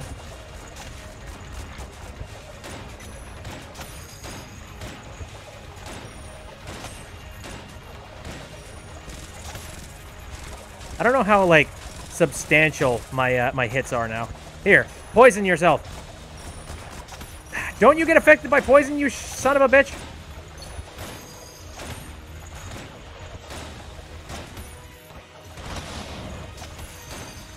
Oh, dear. I think I should probably just kill you outright right now. Because, yeah, no, die. Did I say Pokemon die? I mean, technically, the answer is yes. I believe that's the decoy. I will not take that, just because I don't want to replace my current synergy. And I'm pretty sure... Oh, fucking Jesus Christ! Why you gotta do that?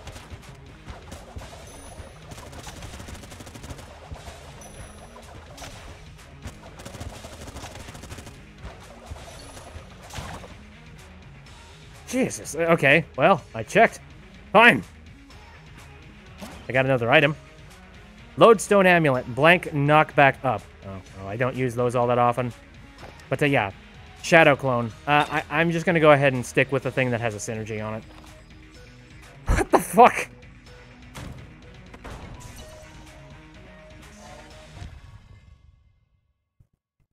If there's anything that I've learned from Lavender Town, it is that Pokemon do, in fact, die. Surprise!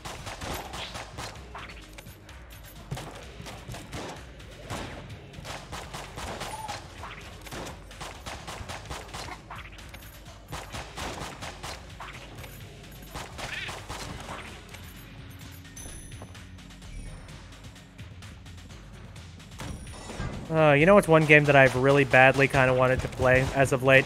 And I don't know why. Breath of the Wild.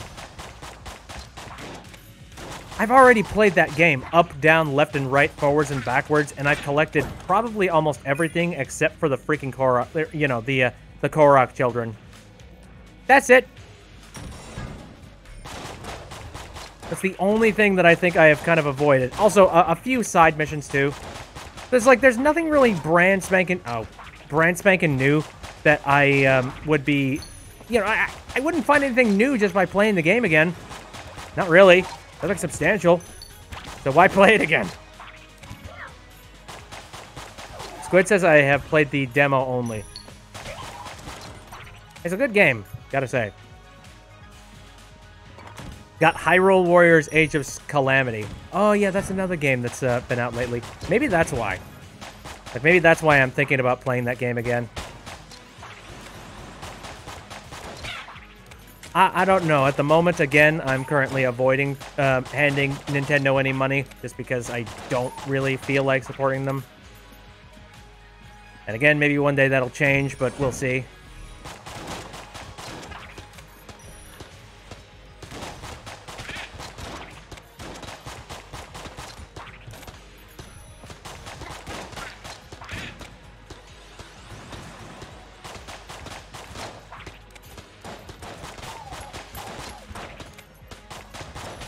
Damn it.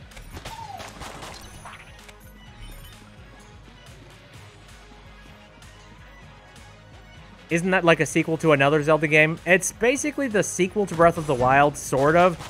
It's not really the sequel, it's just sort of a prequel side story based on the events that took, you know, that happened during the Great Calamity. And it is interesting and curious to, you know, go back in time and see all of these events that were hinted at during the main game. But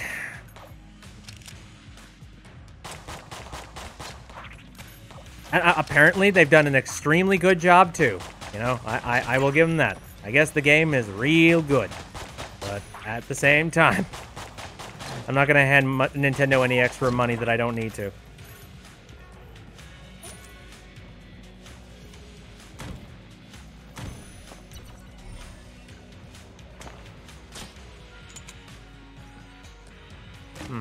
Ooh. Mass shotgun, I think? Yeah. Oh, unless I manage to get myself some pretty decent health items, I think I'm a little bit screwed. Unsure. We'll see. There was another Hyrule Warriors before on the Wii U. Yeah, there was.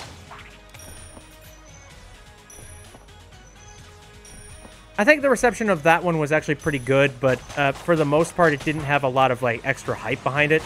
There's something about this one, the Age of Calamity one, that people are really resonating with.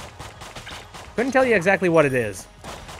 Again, I think it's just like a lot of the extra story elements, and the fact that there was a whole lot of mystery involved with the original Legend of Zelda Breath of the Wild.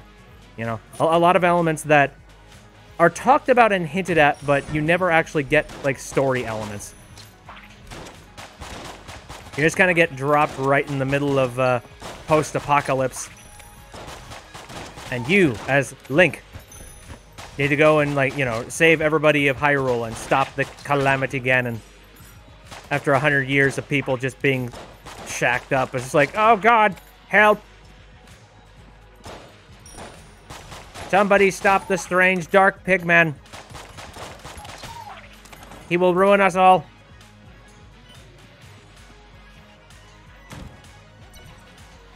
Why not? Oh, hey. That kind of looks like a can of beans, by the way. It's a drum clip, though.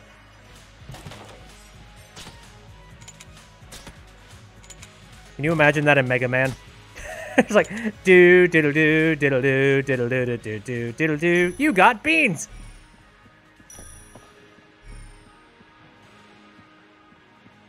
How are the spikes not hurting me? Which ones? Which spikes? Oh, you mean the ones on the ground here? Oh, they're just stalagmites. They're not spikes. You think your hat merch is almost here? Also, beans! Beans!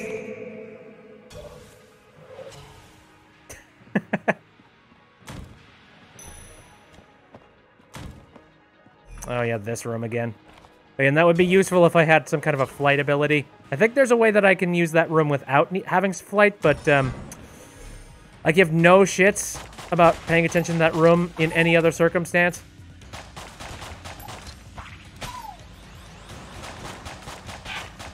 Hello, nuclear burbs. Oh, good. Thank you, buddy. I need all the health I can get. Hi. Oh, God. Oh, shit. Jesus!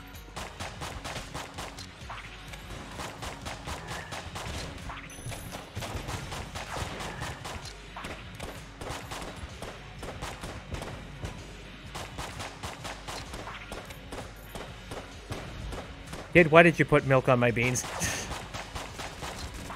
Oh, fuck. I have dinner prepared for later. And that makes me so not appetized. What floor is this? Floor 27? Actually, it's floor 3, because I keep dying.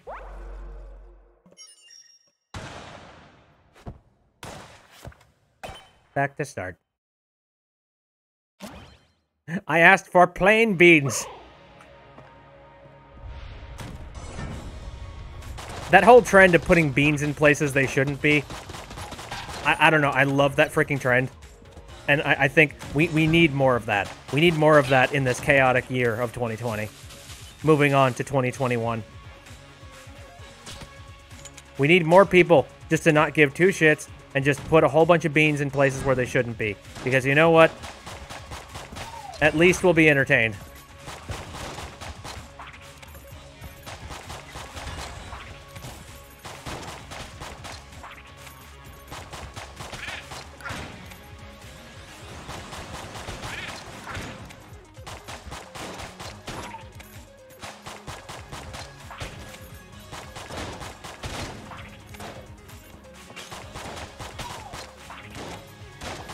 I'm trying to think, like, where's the worst place I've ever seen beans where it wasn't supposed to be? I think the worst I've ever seen is that picture of beans inside the croc. Not crocodile, I mean Crocs, the slipper. And it was extra gross because not only was there beans inside the Crocs, but the beans were also slightly poking out of the holes. Gamer says, beans in a shoe? Somewhat. Again, Croc just makes it that much worse.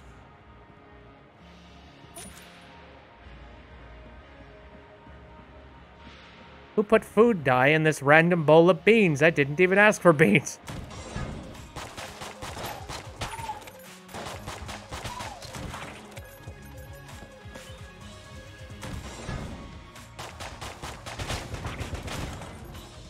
Now, question to you guys. Do you eat your beans with ketchup or mustard?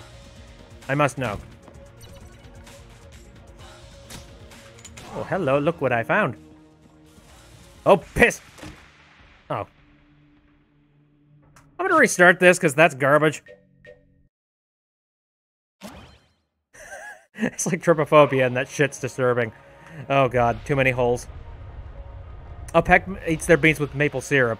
You know, you joke, but actually there is a variant of Bush's baked beans that is, like, maple syrup flavored. I assume what you mean is, like, you know, I just drench the bastards in maple syrup.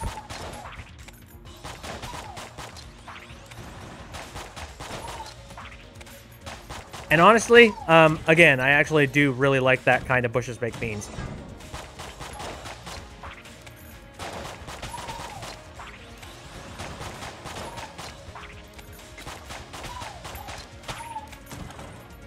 Condiments? You think I eat beans with extra toppings? They're good fresh. No. No, I disagree with that. I believe that the best tasting beans are the ones that you have condiment added to. I gotta say, though, up there, like with my top 10 favorite bean combinations, baked beans and salad dressing.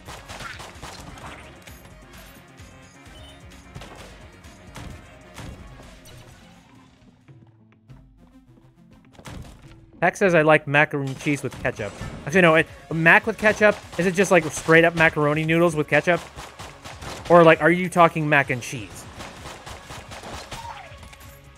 I've actually heard that the flavor profile of like ketchup and cheese is not inherently a weird one. Or like, it kind of is, but actually, I don't know, from a taste standpoint, ketchup is supposed to be sort of a sweeter sauce, and then cottage cheese is supposed to be a salty, so... You know, it's a mix of salty and sweet. So actually, yeah, there is something to that.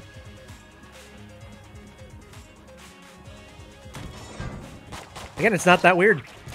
I mean, it's a little bit weird, but it's not as outlandish as you think it is. I've been looking into stuff when it comes to food. Especially, again, as of late, because of the whole pizza kick that I've been doing as a... you know, I've looked into just how much salt and how much sugar I should be putting into certain items, including that pizza sauce. And I think I've got that pizza sauce down to a science. Because before, it was just way too salty, way too oily. It tasted good, don't get me wrong, but at the same time, it's not something that I would want to serve at, like, a family dinner. But now, it actually, not only does it taste fresh and nice, and it actually tastes like a homemade sauce, but it's also not necessarily good for you, but it's better for you. Pig News says that's a creative title. Are you talking about the title? Oh, shit. The title on the Twitch stream? I mean, this is... hold on a sec. Ever tried to drink ketchup like Sans? I've done it, and I don't regret a thing. I attempted to try and have just raw ketchup before.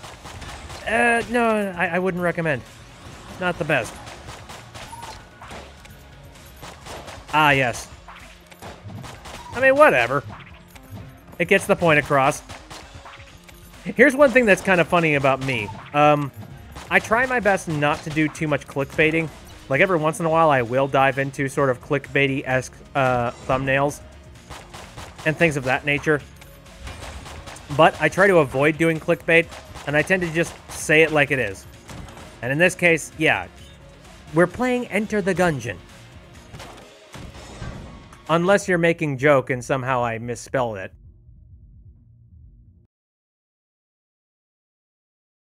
No, I didn't misspell it. Okay, I think you're just making fun of me for being, you know, uncreative.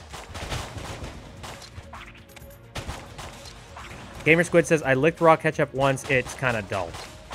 I don't know where you're getting your ketchup, but holy shit. Ketchup is one of those sauces that it overtakes the flavor of everything.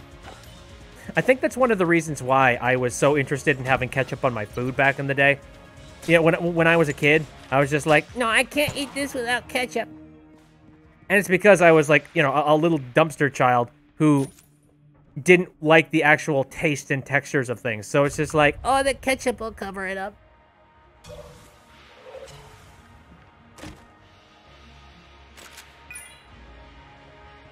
Gamer says, it's good with other things, but it's dull when it's plain. I guess. Ketchup chips are good. Oh my god, that just reminds me a long time ago. I don't know if this is still a thing, but Burger King actually sold ketchup chips. And I don't know what made them think that was a good idea. Like, you could buy them at convenience stores. Pig News says, I remember the date when I used to put ketchup on pizza. I mean, it's not that far off. You know, ketchup's made out of tomatoes, and tomatoes a part of the, you know, it's part of the sauce. I think it makes sense. Ketchup chips are good in Canada, says Peck. I'm gonna have to take your word for it. One of these days I will travel down to Canada, and I will try all of the amazing things that can be found there.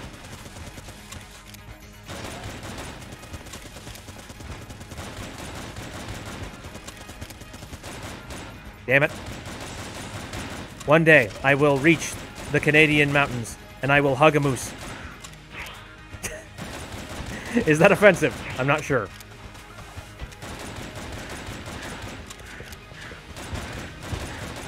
God damn it, I am not doing very good here.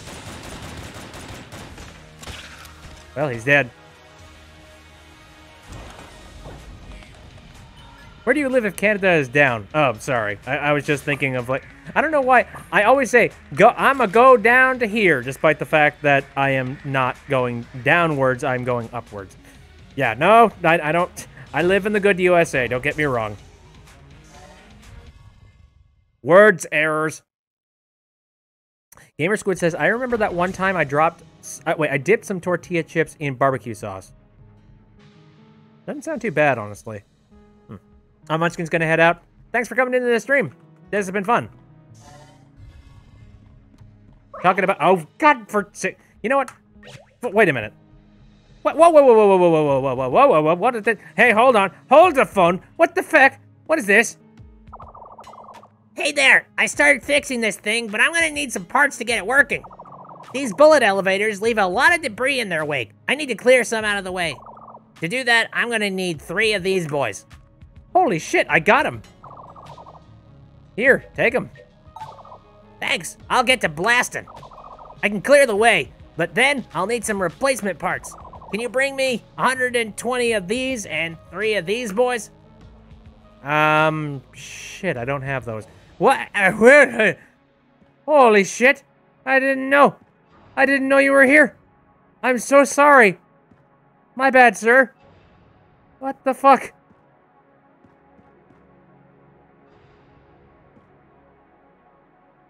This is the secret piracy ending, says Gamer. Wait, never mind, it's not. Man, what is it with the secret piracy endings as of late? It's weird. Pop culture has just decided to run with a joke. As it usually does. But I didn't expect it was going to be secret piracy endings. You never know with pop culture. I did find one particular meme. I will not say exactly what it is, simply because it's kind of crude. You know, alright. I'll admit that there's a heck of a lot of, like, memes and things that I will not post over in, like, you know, the Bits B meme section, simply because I feel it's not appropriate. But I do enjoy a little bit of just, like, you know, disgusting, stupid humor every once in a while. I mean, you're talking to somebody who watches, like, I think Source Filmmaker films. And, you know, Gary's Mod TF2 shenanigans. I do have a little bit of, like, crude humor in my bones. And every once in a while I find a meme that I'm like, oh, that's hilarious, but in no way could I share it. It's like, this is purely inappropriate. But I will say, like, there's one particular meme that I've just recently found out. It's starting to get a little bit of traction. Oh, oops. Ow. I will not say exactly what it is, but I listened to it not long ago, and it had me almost rolling on the floor laughing. Like, so much that my sides were hurting. And what's dumb is that it's not even that long either. Like, to give you a little bit of a hint of what it is, it's just a really quick clip. Just something simple. Something tiny.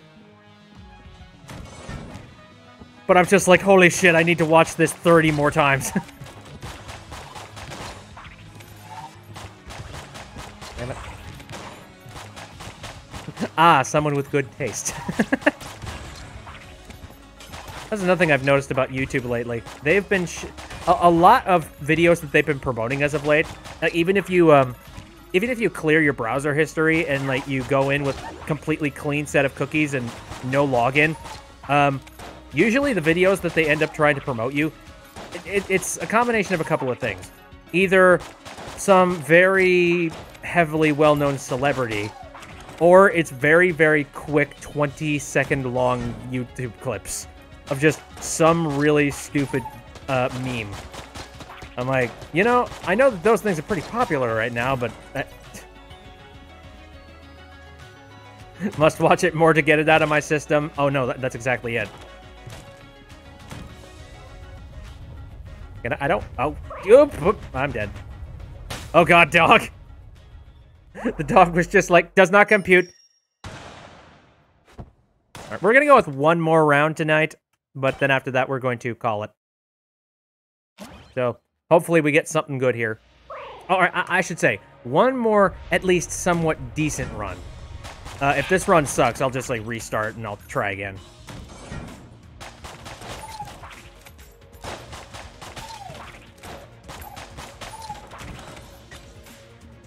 There's one thing I've wanted to do for a while. I want to follow more Twitter accounts that are so-and-so thing out of context. Because those kind of accounts, you could argue that they're freebooting somebody else's hard work. But I actually think that... Actually, I saw a video from Kid Icarus not too long ago. He discussed those, and he said, like, that's one of his favorite things to watch. Because it's a really easy way to find a whole bunch of very quick and snappy entertainment, while also learning about some online personalities that you might not have actually heard about. He says, like, that's how he managed to learn about a couple of people. Oh, what was, Chad Tronic. I've seen some of his content. I wouldn't say that I'm a regular viewer of his. He does okay stuff. But anyways, no, like, out of context channels, sometimes it's even more hilarious to walk in on some kind of a ridiculous joke and have absolutely no context for what the hell is happening. Sometimes actually knowing the context behind the joke ruins it. Gamer Squid says, for some reason, I find simple jokes that shouldn't be funny hilarious. I'm in a similar boat. You know, for a while, there were a whole lot of really quick and simple memes that I remember cropping up as of late. I was just like, that's weird. It's not really that funny. It's just weird. But I think it's slowly been wearing me down a bit. Oh, fuck. It's slowly been wearing me down because now, whenever I see memes like that, I actually laugh a little bit fun. Like, I laugh a lot more at those than actual jokes.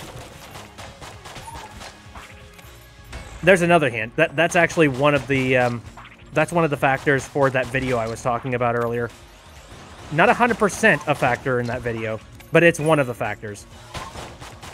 It was a short, sweet YouTube clip that's really dumb, really stupid, shouldn't be funny, and yet I laugh like a banshee after, like, you know, after hearing it a little bit.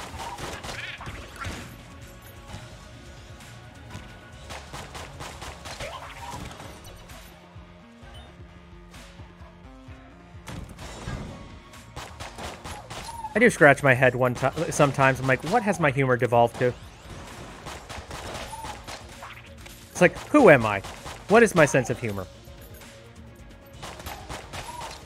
Whenever I get together with people, for example, apparently I got together with my family and friends and whatnot. Well, over like a Zoom call.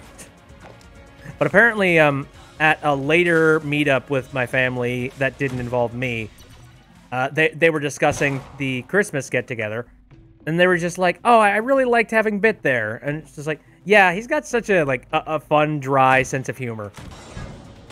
And I'm like, you know, yes, I do have kind of a dry sense of humor. But there's also a lot of bombastic shit that I like, too. Gamer Squid says, my humor kind of, phased to from normal puns to cat to blip.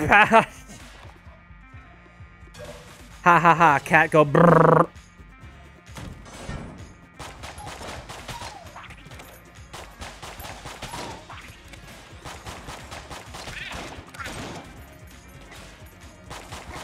It's strange because I remember, oh god, early on, back in my teen years, I was extremely interested in, like, shock humor.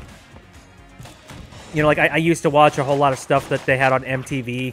Like, I watched Jackass and a whole bunch of the spin-offs of the Jackass show. And that would have been my form of entertainment. To be just like, ha ha ha! Look at Johnny Knoxville doing the stupid thing, hee hee hee! But nowadays, I look at the content that Jackass makes, I'm like, this isn't that funny. They're just kind of being mean and poking, you know, and just, you know, hurting themselves. And also, you know, doing dumb things in public and being a nuisance.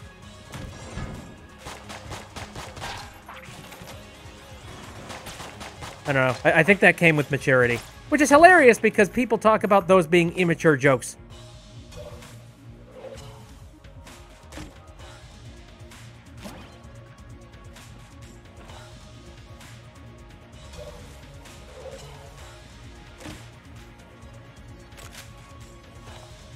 Actually, no, that makes a hell of a lot of sense now that I think about it. But where was my brain for, like, that one sentence? No, immature jokes and immature people laugh at them? Of course they do. What the fuck?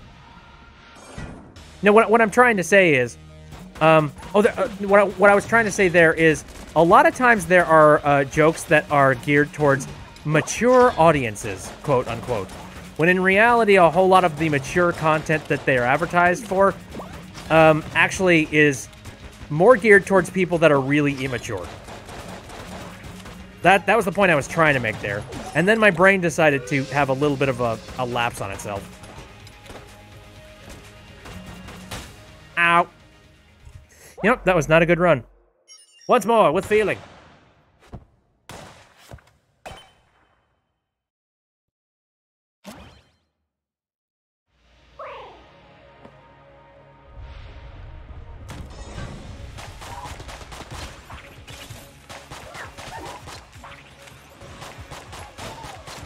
I think pop culture is something that definitely, I don't know, it dictates what the overall humor and zeitgeist is.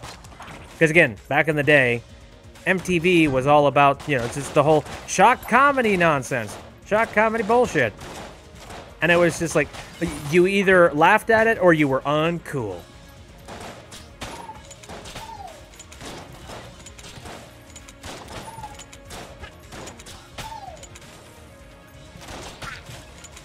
You're just like, you will laugh at somebody who gets smacked in the nuts constantly. Do it. This is supposed to be humor. Laugh.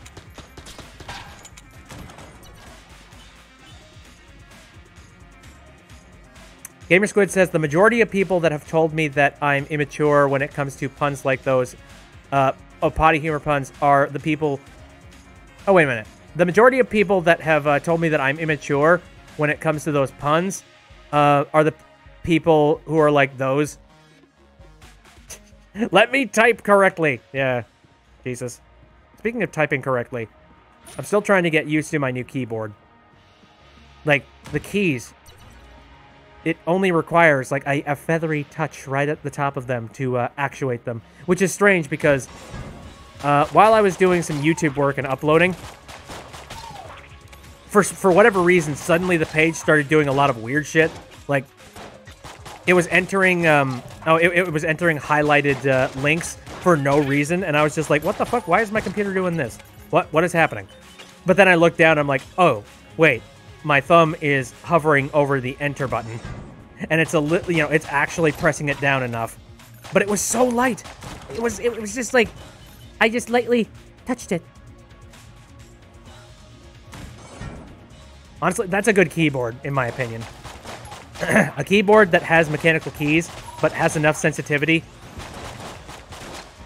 that you can, like, you know, actuate it by just a small little press. Not this bullshit where it's like, oh, hey, we have these tiny, thin-ass keys that are very difficult for, you know, they're really spaced out and kind of difficult to be able to type on.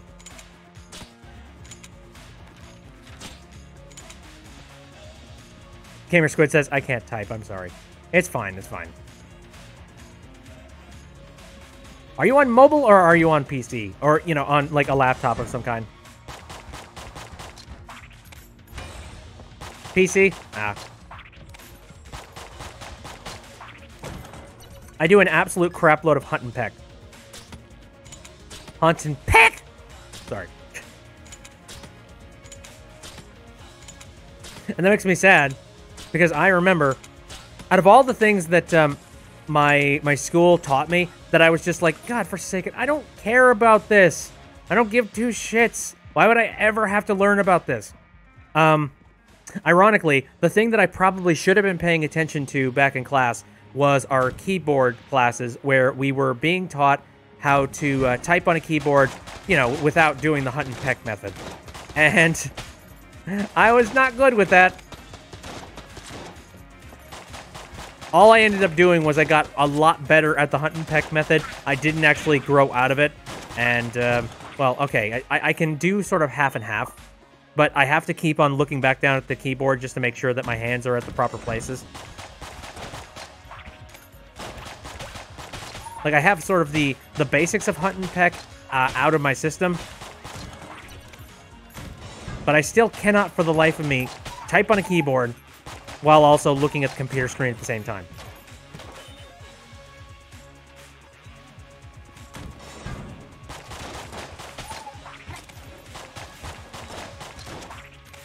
You have summoned Borb. Borb is here. Scottish Borb.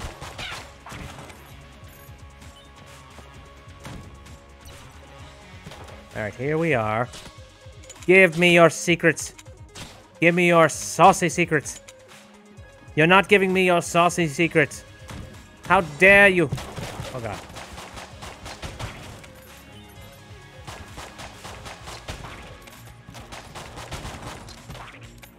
You know, it's strange to think about, like, the mechanics of a grenade.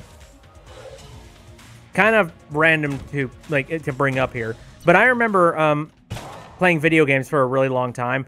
I would play stuff like, well, like the Halo franchise, for example. I would play those games, and I would just be used to the idea that, oh yeah, grenade, and then when something is nearby, things go boom, and, you know, and then that hurts them. But, like, if you actually take a moment to think about the mechanics of why a grenade is so destructive and damaging, like, it's not just the boom that it causes, it's the shrapnel. I don't know, it's something that doesn't cross my mind when I'm playing a video game. You know, like, I just think, oh, the explosion hurt them. No, it was likely the absolute ridiculous amount of shrapnel that came off of the explosion. You know, it's the exact opposite with a video game. You know what? Nope. I'm going to restart this one. Just because, again, I didn't really get a good combination of stuff here. Gamer Squid says I have to look down at my keyboard sometimes. Again, for me, it's all the damn time.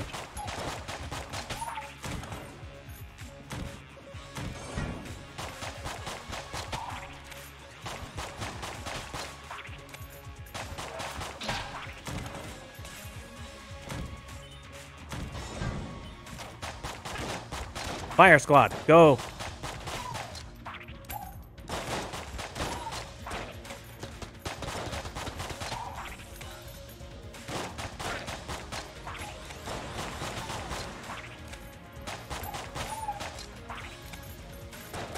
Oh dear. You know, I've noticed when it gets later on in the night, I start doing a lot more risky moves. Because I'm trying to do as many shortcuts as possible to try and get to enemies and kill them quicker. But that puts me in the line of fire way too often. I'm just like, come on, please. Please, can we get through the first level quicker? Ah, Gamer Squid says, I'm back. My mind just went to, clip this! My friend doesn't have Twitch, but really enjoys my... Oh. Thank you very much. I don't know if they're watching the stream or not right now. Because there's one thing that always makes me laugh when it comes to Twitch. And that's people that think that you need to have an account in order for you to watch YouTube's... Actually, no. For you to be able to watch Twitch streams. You don't. And yet there's some people that's just like, oh, I'm sorry, I can't watch you. I don't have an account. It's like, you don't have to do that on this wide old internet. Like, you can be a guest.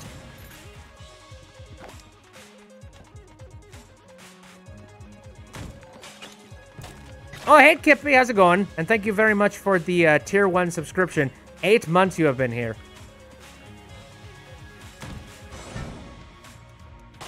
Stream baby's almost due, says Kippy. In about 9 months, you'll have an adorable stream baby. Oh, and thanks for the subscription. Gamer Squid got a thing. What is that emote? Is that a guitar? It's neat looking.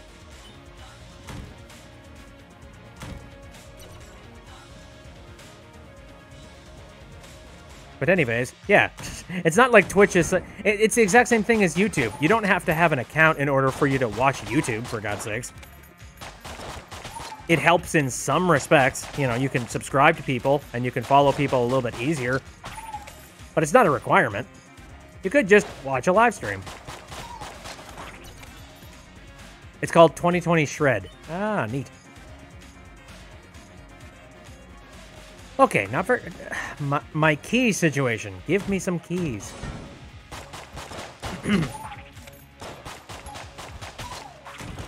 But 2020 is almost over. And yeah, we're going to send it off with a good old shreds, shred session. Yipe. I do like those memes where it's just like, you know, the countdown timer for 2020. It finally reaches 0, and then... Actually, no, it goes to 0, and then it starts counting, like, the minus numbers afterwards. It's just like, oh, God. Oh, God. Hey, Muffin, how you doing? Gun. Or, you know, those memes where it's just, like, you see the 2020 calendar, and then you pull the page for December 2020 off, and it says, January 2020, part 2. It's just like, no!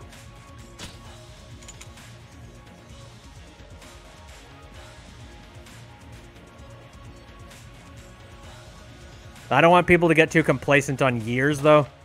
Because a lot of people are just like, oh, yes, finally, 2021. A chance for us to finally freshen things up, make things better. Keep in mind, the year is just a number. It doesn't necessarily mean anything.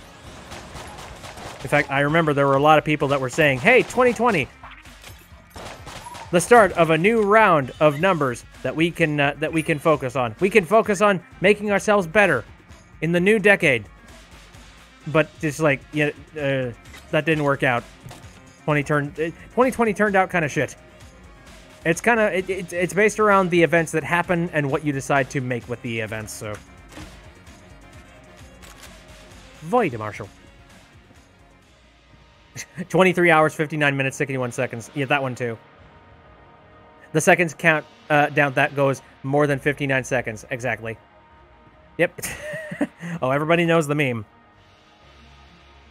Well, I should probably go and check the store just to see if there's anything good in there. I forget if the gun I'm currently holding is any good. Ooh, I could make some bucko bucks here if I can keep a hold of my hearts. Oh, maybe not. There's not a lot of hearts sitting around. Did I check the bottom here? Maybe. Ooh.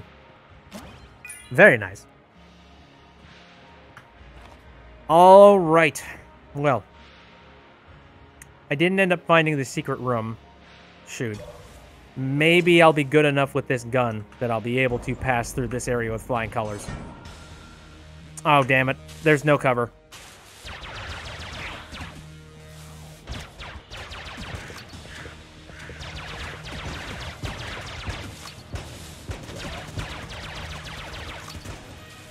I have to be just real good at dodging.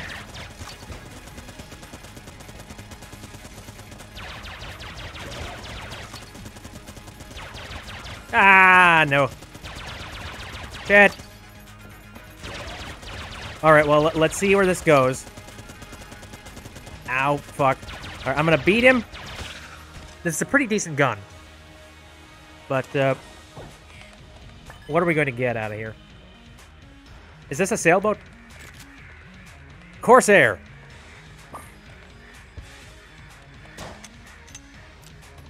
What? Oh. Do do do do do do do do do do do. We are crossing the map. That is a dumb freaking thing. Insert "you died" screen on the bird. Once more with feeling. I didn't get decent stuff there.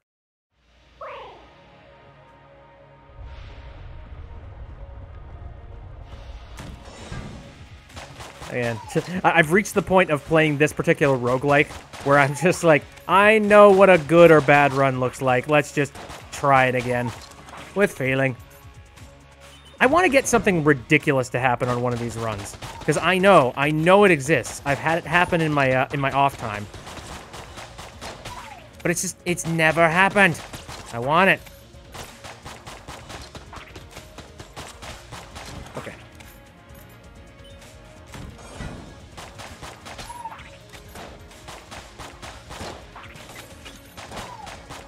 You love how I said a little bit earlier, it's just like, okay, one more game. And then I proceeded to not play just one more game. That's my addiction with this in a nutshell. Oh shit.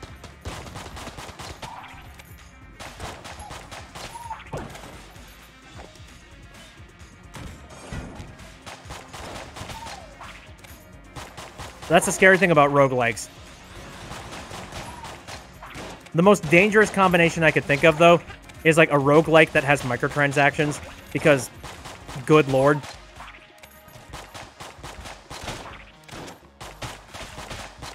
Like, this is definitely a business model that could potentially be just used and abused.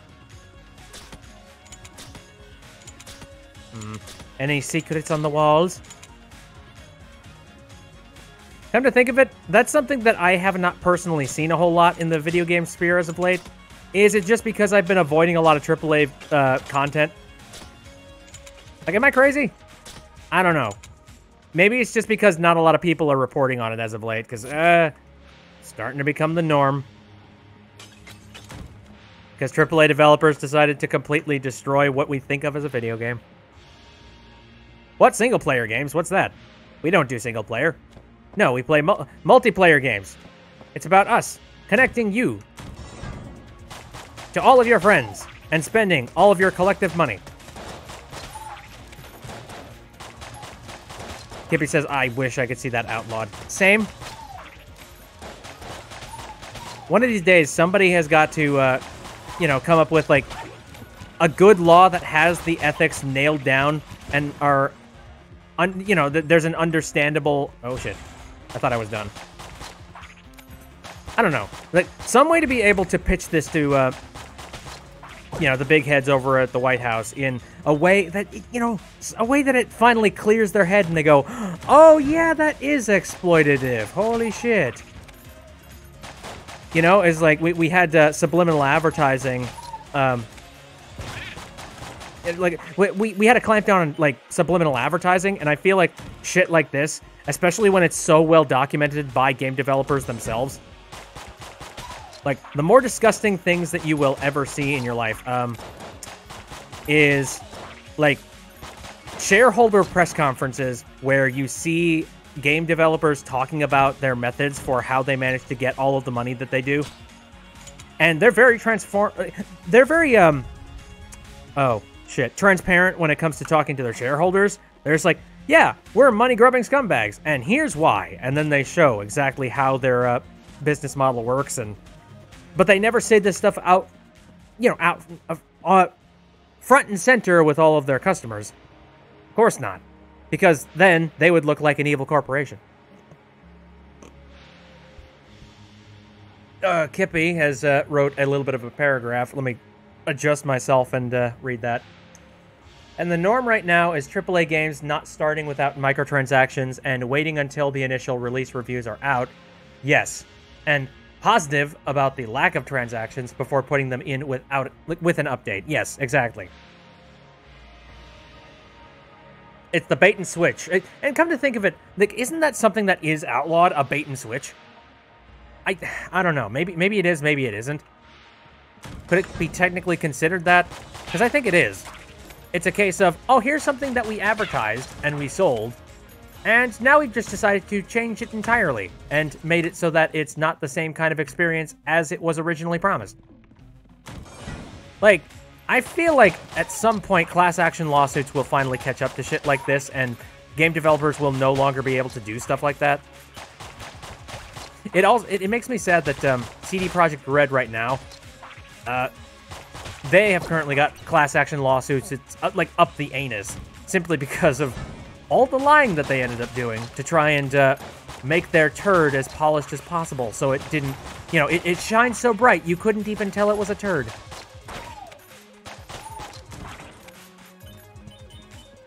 And it's funny because my group of friends, we were actually really looking forward to Cyberpunk.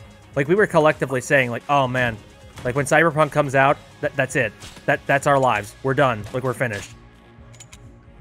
We're going to meld ourselves into this universe, and we're just going to enjoy the ever-loving hell out of it. Like, you'll never see me again. It's just going to be me and Cyberpunk, and nothing more. Like, we were serious about that. And now it's just like, yeah, that was a nice dream. That was a nice idea. Not anymore, though. Lowercase r. Again, when they finally patch all that shit out, and if they start cleaning up their act a bit, I'll probably pick up the game. Oh, but also it has to be heavily dropped in price. That's another thing, too. Lowercase r? Yes, it does this.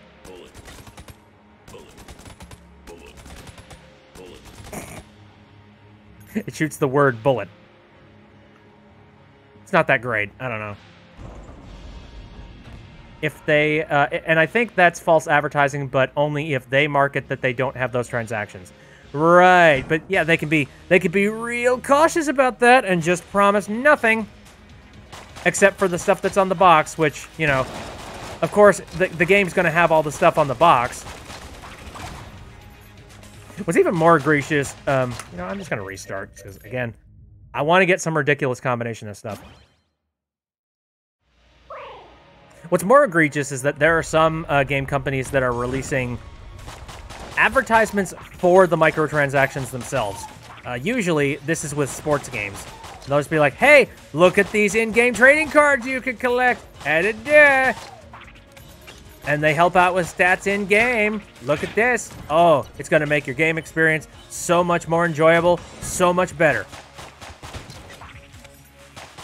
It's convenience for the player. And also, we will allow you to buy them off of us in the event you don't want to deal with the grind, because we're doing you a favor. Sorry, this has gotten very ranty, but you can tell I'm not a fan of a whole lot of the decisions that AAA developers have made as of late. CD Projekt Red, unfortunately, only just recently becoming, you know, like one of the new examples of a company that has thoroughly taken their reputation and flushed it.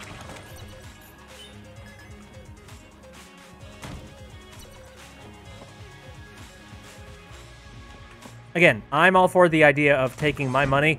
Like, I could buy an indie game that's $30 that has heaps more love put into it, that I guarantee you I would have a lot more fun with. And it's probably in a genre that I appreciate a lot more than, oh, random first-person shooter that is released annually. Yeah, lest we not forget the toxic influence of predatory investors. Yeah. I think, like, investors, like, initially, investors are not poisonous, initially. But as time moves on and as their, you know, as their money expectations get a lot higher and higher and higher, and those expectations to continue to make money, despite the fact that there's no feasible and responsible way to continue to constantly make money. You know, like, pressure eventually starts to weigh down on the company, and they start making decisions that are not the smartest. Patrons are good, investors are vultures. Yep, I can agree with that. We got a shitload of shield in this room. Holy crap. Look at that. I need more key. More keys.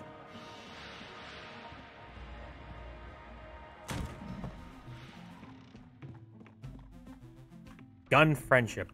Trying to remember what the heck that is. I think it's just a buff overall. What's sad is that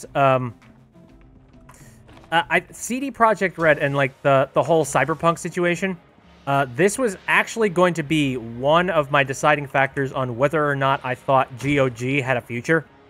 If you don't know what that is, it's Good Old Games, and they mostly advertise themselves as being a platform for, you know, like DRM-free type of game experiences. So you're not going to see a whole lot of developers that have shitty de novo DRM on there. And I like that concept because I'm like, yeah, you know, why do I need to be sitting on this like den of DRM just so I can play this one video game by this one company? Like, I'm not a criminal. Back off. So that was a concept that I liked. But the thing is, the company is owned by CD Projekt Red. So now I just have to ask a whole lot of questions. You know, it's like, all right, well, if this is the way they're going to treat their customers by making a game that's just inherently complete garbage, and, you know, they'll go ahead and just release it anyways, despite the fact that it's obviously undercooked. Like, is that a safe company I want to deal with? Like, is that a platform that I can have, you know, I can have confidence in? Say what you will about Steam. A lot of people have joked about Steam and, you know, how money-grubbing they are and the fact that, oh, they don't even make games anymore. They're assholes. Release Half-Life 3, you crooks. You know, like, a lot of people, they talk about that kind of thing. But consider this. Whenever they release a new game of some kind, you know, whether it be something within the Half-Life universe or whether it's not, sometimes they end up making stupid decisions, like the whole, oh, what was it? Artifact, was it called? I don't know, that one Dota-based card game. Yeah, that was a stupid idea. But, more times than not, don't they deliver a pretty decent game experience? Honestly, I think the answer is yes.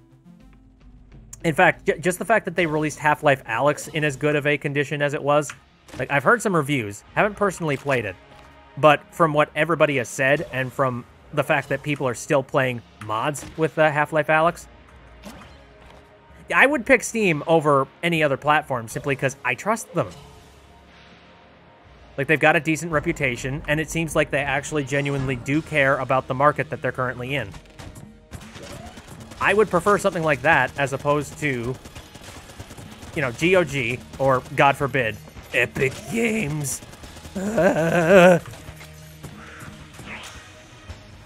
Which is funny. I keep seeing on Twitter these advertisements of like, dude, guess what?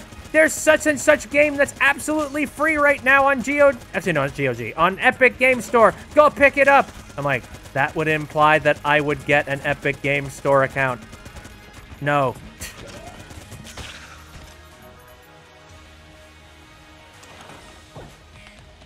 Anyway, that round wasn't all that good. You know what? Screw it. I'm just gonna stick with this this run, and I'll see where it goes. Shock rifle. I did get another key. Ooh. So that means I can open up this chest down here. Money seriously compromises art. You know, I don't even want to put an emphasis on, you know, games are art, or making it so that, oh no, you're stepping in the way of artistic value. To be fair, yes, they are. But I'm not entirely against the idea of a game developer or a company making a shitload of money. Like, it's a battery. Yeah, it is. So it's like, okay, A, B, C, D. I feel like this would be like a Q battery because this thing's fucking huge. Yeah.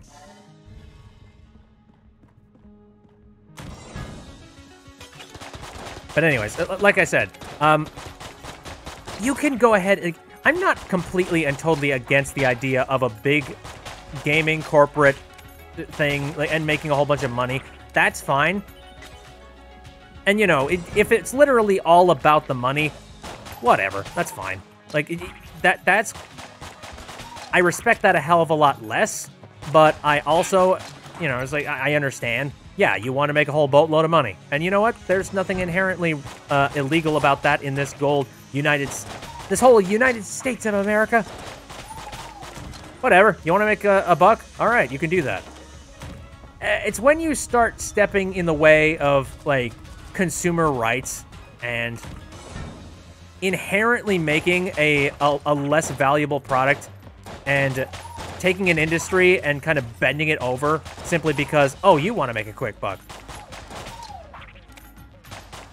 Because all that does is it erodes people's trust when it comes to the video game market. And do you recall what happened the last time the trust for the video game market was eroded? Yeah, we had the video game crash of the 1980s. And I don't know if something like that would happen nowadays. I'm not sure. Like, I don't know. Maybe it would, maybe it wouldn't. I don't want to... Oh, Jesus. That was living on the edge there. The issue for me is that I don't want to put it up to chance. I don't want people to start looking at video games and going, oh, yeah, money-grubbing cash cows. It's like, no, they don't have to be that.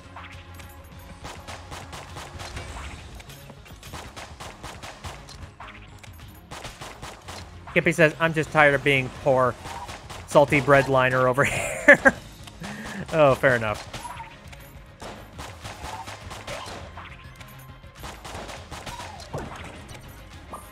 I'm all for the idea that there can be room for artistic integrity, like, you know, the artistic integrity of a medium, and, you know, somebody actually making some level of a profit. You know, it's like, okay, that's fine. It's the moment when, like, you start, like, actively hurting the industry that I have problems with it. And, yeah, at this moment, the industry is actively killing itself. At least from a AAA perspective. Like, the industry is very actively... Well, alright, if we want to use a gun analogy, it's shooting itself in the foot repeatedly and asking why it is that their foot hurts so much. Like, no shit. Just like, man, nobody's buying single-player video games anymore. That's strange. Yeah, because you're not making them, jackass. Or your main line of advertisements are on, like, strictly multiplayer-centric type of experiences. Weird how single-player games are not very well known in the industry. Game devs need to unionize. Absolutely. I agree.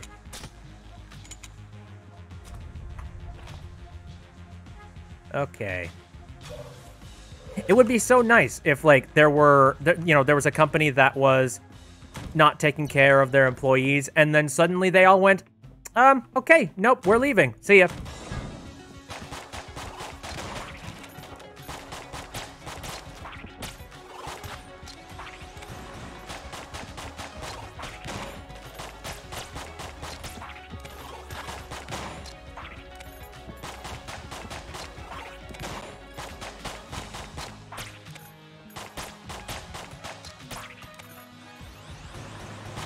Oh, how many of these assholes are going to show up?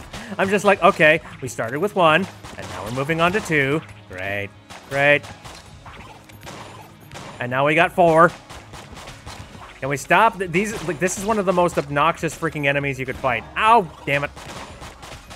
Mostly because of the bouncy bullets and the fact that they make tinier bullets afterwards. Women are too complicated to animate. We didn't budget for that. Horseshit!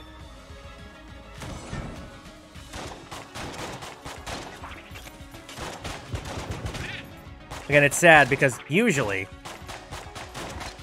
like, a dumb, harebrained statement like that, even if it's wrong, like, even if it's clear, like, it clearly doesn't have any kind of logic connected to it.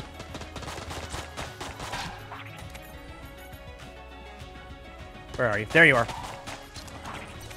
Usually the reason behind somebody even saying a statement like that is simply, well, this is the much better option to say, as opposed to, oh, well, you know, this doesn't fit well with our demographic, so therefore we're not going to put it in.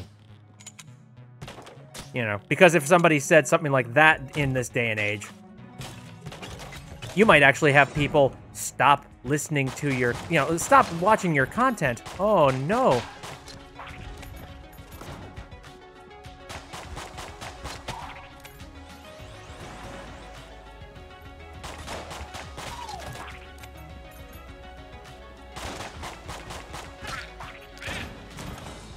I support game devs, you know, small and large. Well, okay, and it depends on how large you get. For example, let's go ahead and talk about Devolver Digital here. You know, the people that are currently involved in games like the one I'm playing right now. They have done some pretty good work in terms of finding themselves some decent games and publishing them. And they're getting pretty freaking big. Like, they've got some amazing hits underneath their belt, including this. They've got Carrion, which is like a, you know, that one horror game where you play as like the horror monster. That one's pretty freaking good. I've got a hell of a lot of these bullets. The blue bullets. And of course, they are the publisher of Fall Guys. I think everybody knows what freaking Fall... Actually, no, not... Is it Fall Guys? Yeah, it's Fall Guys. Oh, Ghost... Oh, balls. Ghost bullets probably would have been nice. All right. And yet, I would still support anything that Devolver is doing because it seems like they actually care a thing or two about video games and making sure that their products aren't garbage. Am I holding this upside down? Oh, hello there. Do you think you could help me place... Okay, here. You could help me piece this thing out. Wonderful. Have I not seen the entirety of this? Oh, right. I didn't go to that one room.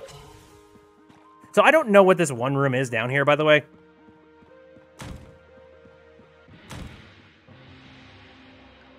What the fuck? Like, you can walk into it, but it hurts you. I'm not sure what it requires you to do in order for you to, you know, it's scary. I don't know. What? Wait. Have I seriously? Wait. What have I not seen? Is it the boss room? I don't think they count the boss room. Hold up a second. Looks like there's still a bit more to explore. Where?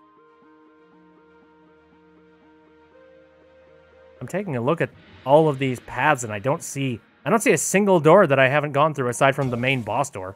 Is it the boss? Well, fuck it.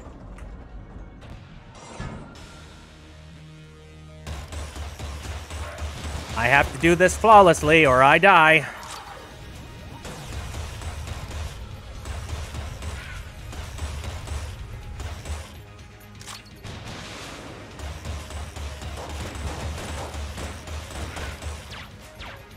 Oh dear.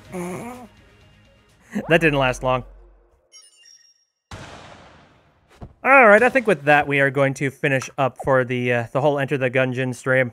Boy, that got ranty out of nowhere at the end there. But hey, that's fine. Man, sometimes I gotta get out some stuff that has kind of been like lingering in the back of my head too.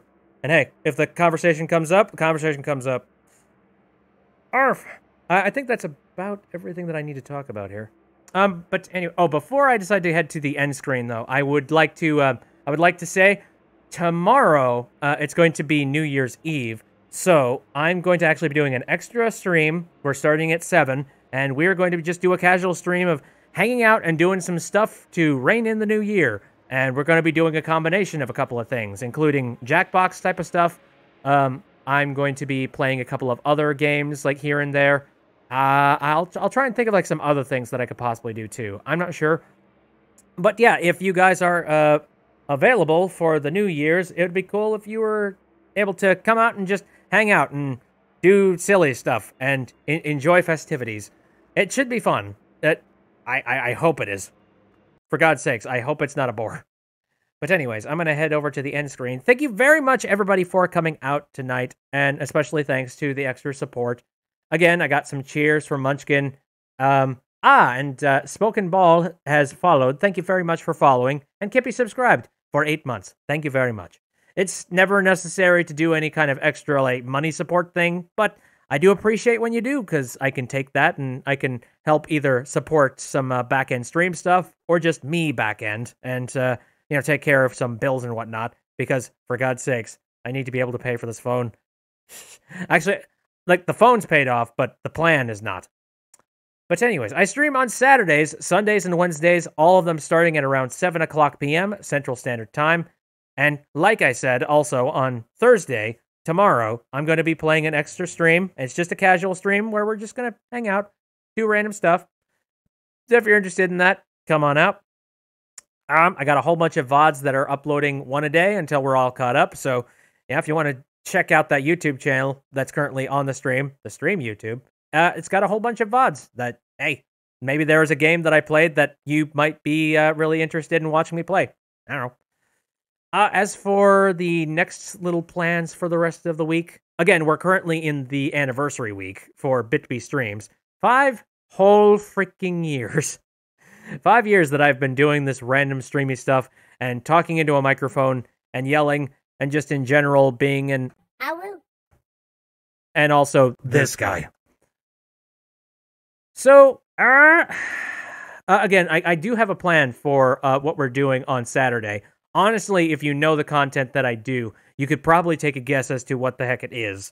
But I can tell you, it's going to be fun. I don't think you would want to miss it, because there's going to be some really neat stuff going on there.